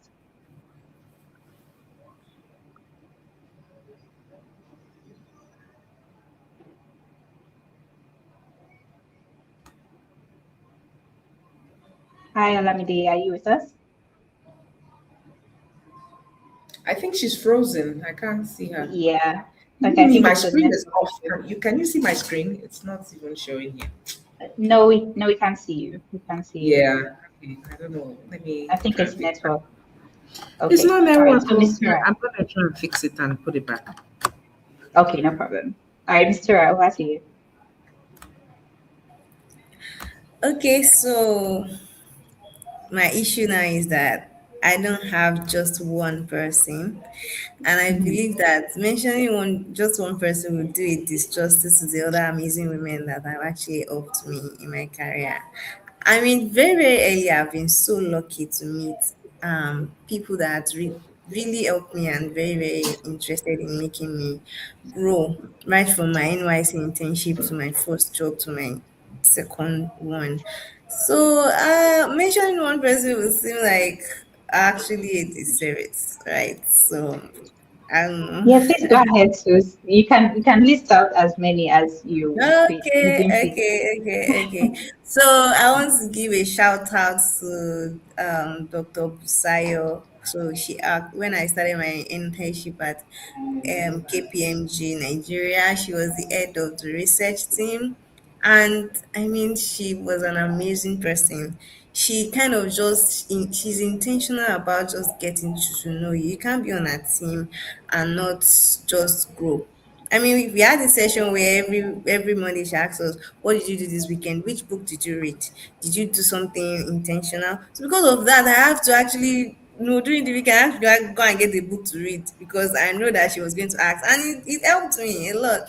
And apart from that, she's always there to kind of just advise you. Even after I left, we are still in contact, and she really does help me a lot. And then the second woman I want to give a shout out to would be Blessing Benjamin Ifejofor. She was great. I mean, I had other great team. I have amazing team members, right? But she was the only female on the team, which is why I'm mentioning her name, right?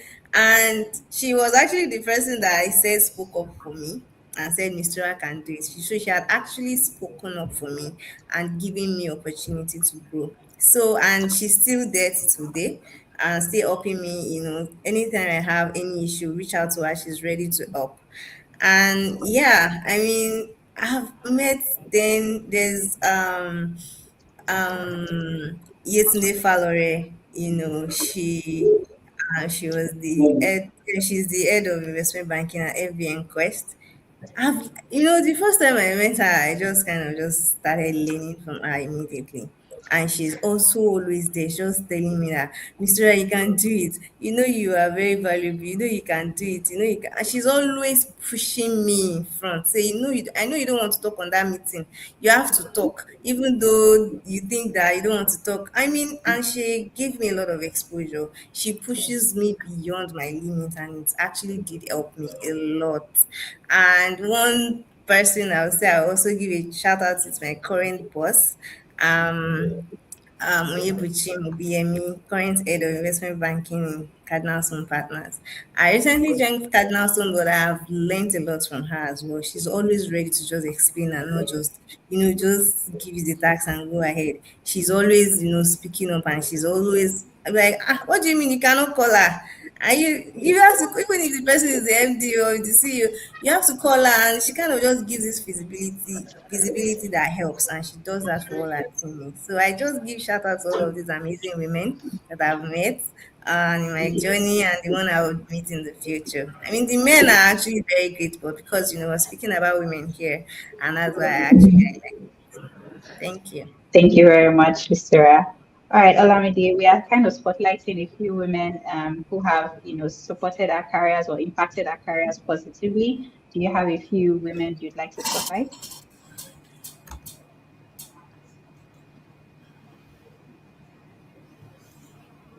Okay, I think it's a network issue. Dr. Dora, Hi. how about you? That one. I'm not going to follow Miss Tura in that one. This is a trick question. I'll get into trouble. What I would just say is that what I would just say is that there have just been so many people, and I think what I would do with this time instead is to just encourage every one of us to be that type of person that really goes out of their way to help other people. I am indebted to quite a number of people, in fact, a lot of people. And I will just say this again: anything of significance that will happen to you in your career, even in your personal life, will happen through a person. If you're a person of faith, whatever your faith is, it's been a long time. I mean, angels don't come like they used to come. But the way you see angels these days, they're in human form, human beings who will help you in your journey. And that's why relationships are very key. Relationships are two-way streets. Let nobody deceive you, apart from your mother and your father. There's nobody that loves you just like that. It's like a bank account. You give, you take out of it. If you're not somebody who, so forget what people say, like it's the way the world is wired. Hmm? It's give and take. You must invest in other people. And it will also happen. If you're one of those people who thinks, I don't like calling people, um, or I don't like, speaking to people, or I'm not good with relationships, you're going to struggle yourself, because it means that when you have challenges, you don't have anyone to go to either. The way the world is, the way life is, we're supposed to help each other. Okay, it doesn't mean that everybody you help, when you help them, they help you, but that's just the way the world is. Be a helper. Help people. Don't think about what you're going to get. You don't have to think, but you will get because you helped. But if you're someone who doesn't help, and you're always thinking of who will help you, you're going to struggle. And if you know, there's some people who will get this and some people who will get that. Be an investor in other people. Always want the best for other people, and watch how people will always come to help you in whatever situation you find yourself, whatever difficulty you find yourself. Just be a helper, and you will always receive help. Thank you. Thank you very much for sharing, Dr. Adora. To All mention right. them, I talk to them privately. I don't need to, you know, Mhm. Totally understand. one by one, but they know you know who you are. Mhm. Thank you very much, Dr. Adora. Okay, I'm not sure if Olamide is with us right now. I think she's experiencing network issues. But okay, so we have some questions in the chat. So Arrow Festa says, how do you balance career growth, family, and interpersonal relationships? And how do you make every areas of life work successfully? It's Mr. Ra, would you like to take that? Well, I'm still figuring that out myself. I would say that the best Okay. person that can answer that would be Dr. Adora, because I mean, Ah, he's, uh, okay, okay, okay. he's like very experienced. I was looking forward to your answer, Mr. I've been stealing all your insights. Okay. Well, I mean, okay, yeah. answer the one you can I mean, answer. So I will now I take it from actually there. want to learn from Dr. Adora, because that space is where I also am trying to figure out, especially in my industry, like, personal life, career growth, and trying to balance everything is very, very tricky. As I said, for you to grow, you have to do beyond what is being given to you, right? Yeah. And what is being given to me currently is a lot. So now I want to actually go beyond that. So it's kind of just very tricky. So I would love to learn from Dr. Yeah. Agbora on that, right? Olamide is back. Can we hear from Olamide? I think you had a Hi, question. Olamide. Yes. So, would you like to spotlight a few women who have impacted your career or your growth so far? And you don't Okay. have to So name names, far, but a notable yeah. person. Go ahead. Go ahead. Sorry. Okay. So far, someone that has really impacted my career is a lecturer. Her name is Dr. Ezemu. Okay. Has taught me a lot about putting myself out there and being more open to connecting with people and building relationships with people that I wouldn't have built relationships with otherwise. She was the one that kind of guided me on my journey to becoming a financial modeler and supported throughout the journey. So I'm really grateful to her. I think she's one person that has really impacted my career growth. Hmm. All right. Thank you very much for sharing. All right. So, Dr. Adora, you Thank wanted you. to take the question? Yeah, the question was on balancing. Yes. Okay. Balancing Okay. career, growth, and family. Yeah. Yeah, I think one thing that we have to be very honest here about is that um, we're all intelligent people here. Hmm? Something will give. You can't be at two places in one time. If you're at work, you're not at home. That's the truth.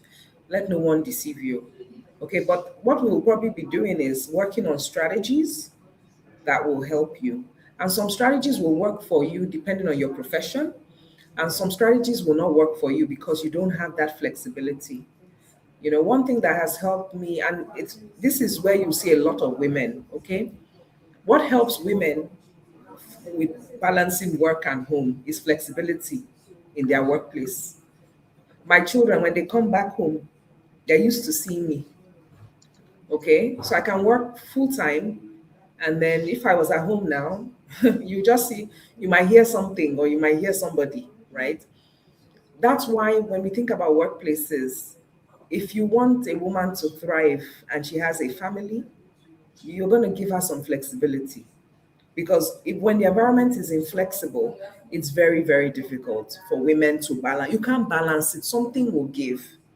So, because if you are traveling and you're far away and you're doing late nights, you're not at home. Your children cannot be in the office at midnight. It's impossible, right? So that's the first thing. It's difficult to balance, but it's easy to integrate.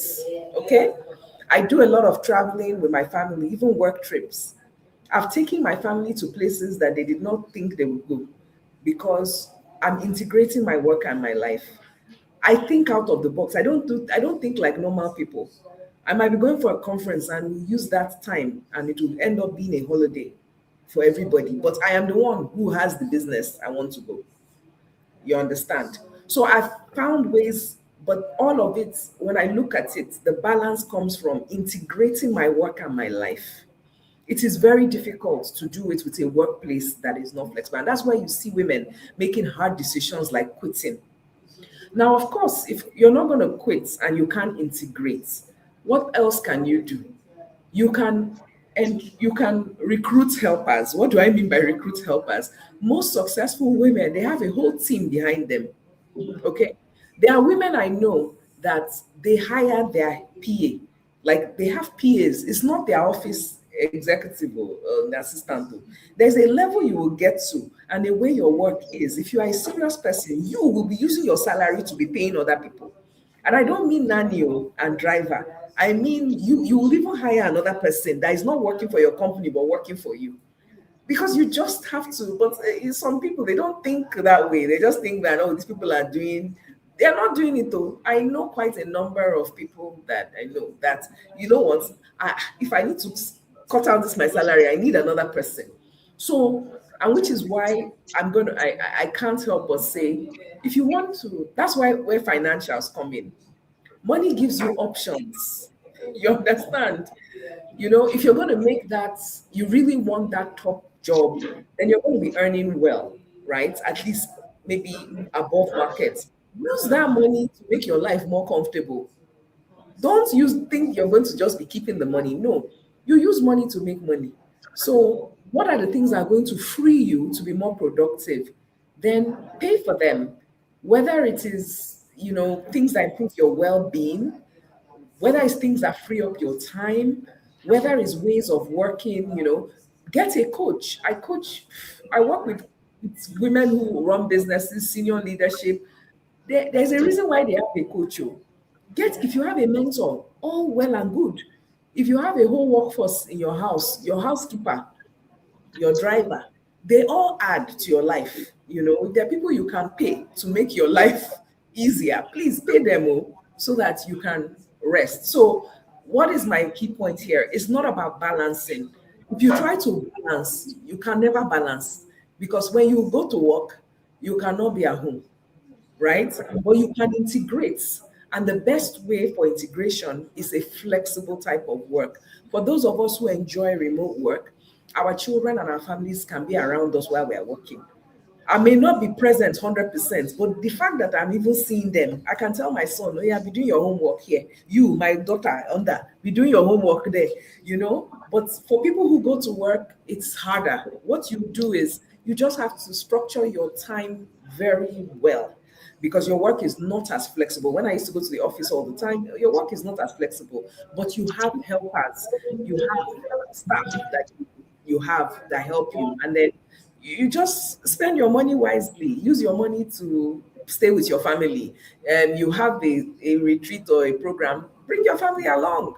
You understand? I do that a lot. And I know quite a number of moms then in their careers. I have friends who are execs who traveled with their babies, with their nanny and baby. You will pay, your company will not pay, it is you that will pay because that's the price you're paying. So you have to think smart. If you want to maintain that career, you have to do things that are out of the box. Yeah, but you know you're just doing you. You're not looking left, you're not looking right. You're just doing you, and you're doing what's the best for you and your family. And of course, if you're not married, I have to say this one. If you're the best thing that you can have, ask any successful woman, a supportive spouse. If your spouse is not supportive, I'm sorry, I don't know how you're going to do it. Because the moment you have a problem with a spouse that is not supporting your career, everything is gone. I'm sorry, it just doesn't work. Because imagine your husband complaining about your work and he's not supporting you and you're traveling. The next thing is that the marriage is going to break down. I've seen it happen all the time. A lot of successful women, they either have very extremely supportive spouses or they are single. When I mean they are single, they're either not married or they are divorced or they are married single. You know, married single, the ones that they're just still married, but technically they are not married. So to me, one of the best things that anyone is choose your spouse wisely if you've not entered. Because if you marry a man or you have a spouse or a partner that it doesn't support your vision and your career, oh my gosh, if it was hard, it will be 10 times harder. So please, that's the best advice I can give anyone. Thank you. Thank you very much, Dr. Dora. Okay, I would just like to throw the question to Olamide as well. So how did you also balance, having your university studies and also taking the Financial Modeling Academy program and also preparing to write the Advanced Financial Modeler Accreditation exam? How did you balance that while, studying?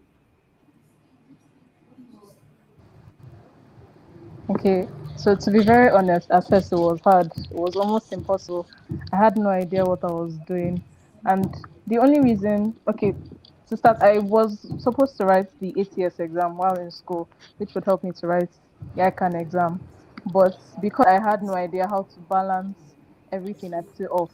So when the opportunity to write the FME was presented to me, I was so distraught. I prayed and I thought very hard about how I would do everything. But once I started learning, it became easier because it was something I wanted to do. I had to, I had a lot of sleepless nights. I had to read in the night. When in the mock exam, I stayed up all throughout the Saturday night. And obviously, my school is a very Christian school, and we had church service in the morning, and I did not sleep at all. So there are some sacrifices that I had to make to ensure that I would pass it. And what helped me was that most of the time I read was during the holidays, so I was freer and I had more time to focus on it. But while in school, I had to sacrifice my time, a lot of my sleep, to be able to commit myself to what I wanted to do. Ultimately, knowing that this is something that is going to help you, motivation and enough reason to discipline yourself and make necessary sacrifices to commit to what you want to commit to. I didn't have to check my responsibilities to my academics because of it. I had to take out time. I had to plan what I wanted to sacrifice out of my time. I had to plan what I wanted to do less. I wanted to do what I wanted to do more. I made sure that I focused on both of them at the same time, and hopefully, by God's grace, it will be easier. It should be easier. It was easier for me.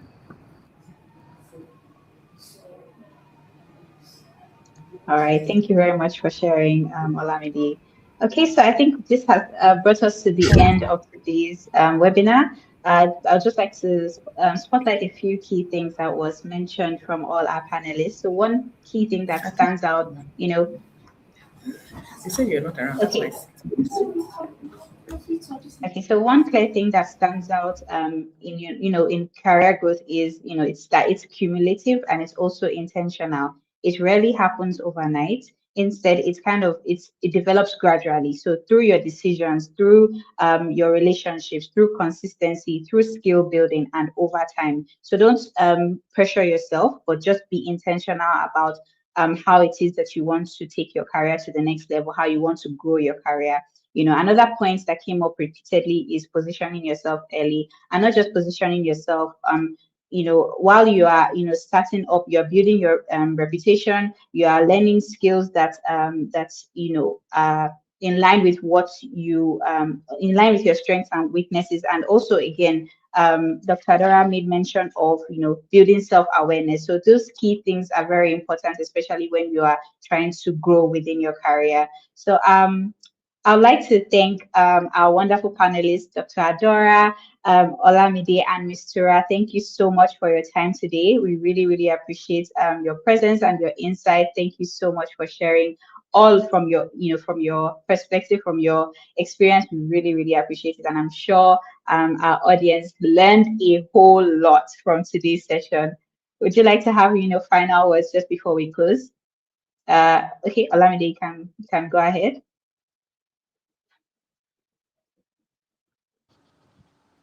Okay, thank you so much for having me today. I'm sorry, I really enjoyed this session. I was really happy that I got ahead of me. I'm really happy to have conversation, even though I'm still very early in my career. Thank you so much for having me. Thank you, Olamide. Over to you, Mr. Ra.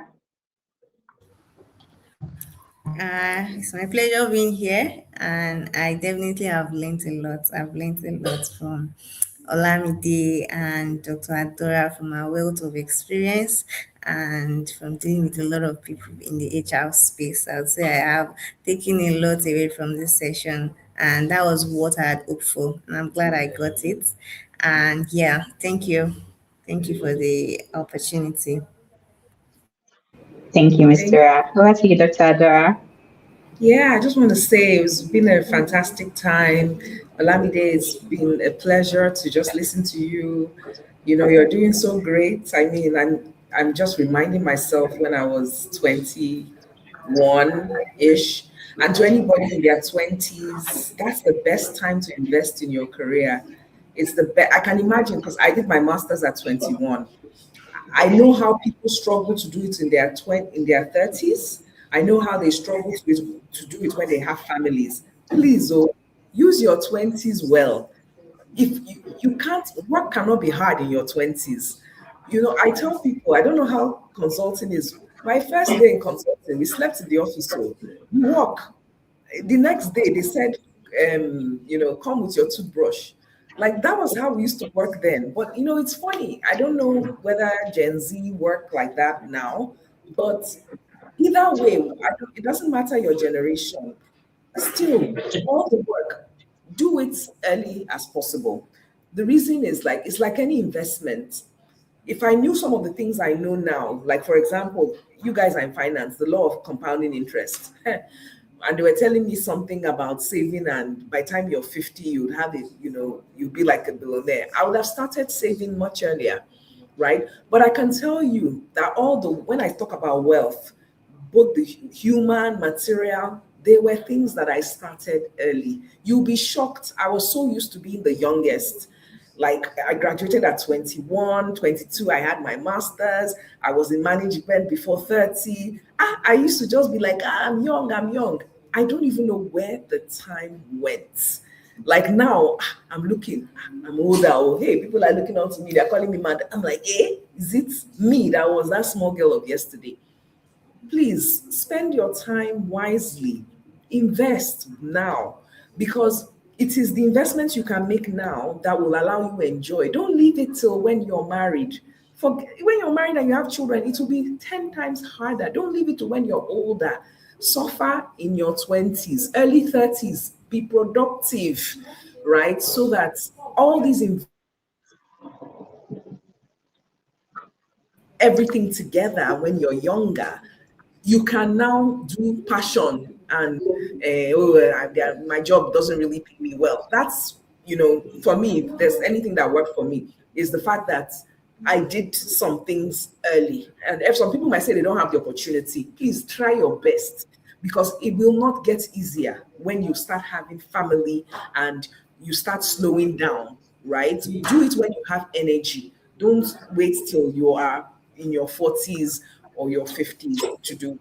And Ms. Tura, I've learned a lot, just listening to you, brilliance, completely brilliance. You're wise beyond your years. It's so just good to just listen to both of you. And I mean, I honestly, I wish you guys all the very, very best in your careers. I'm looking forward to learning from you guys as well. Not just after this, so please we connect. Not doesn't end here. Thank you very Thank much. you. Thank you. Thank you very much, Dr. Adora. Okay, so and thank you to everyone who joined us today and contributed to the discussion.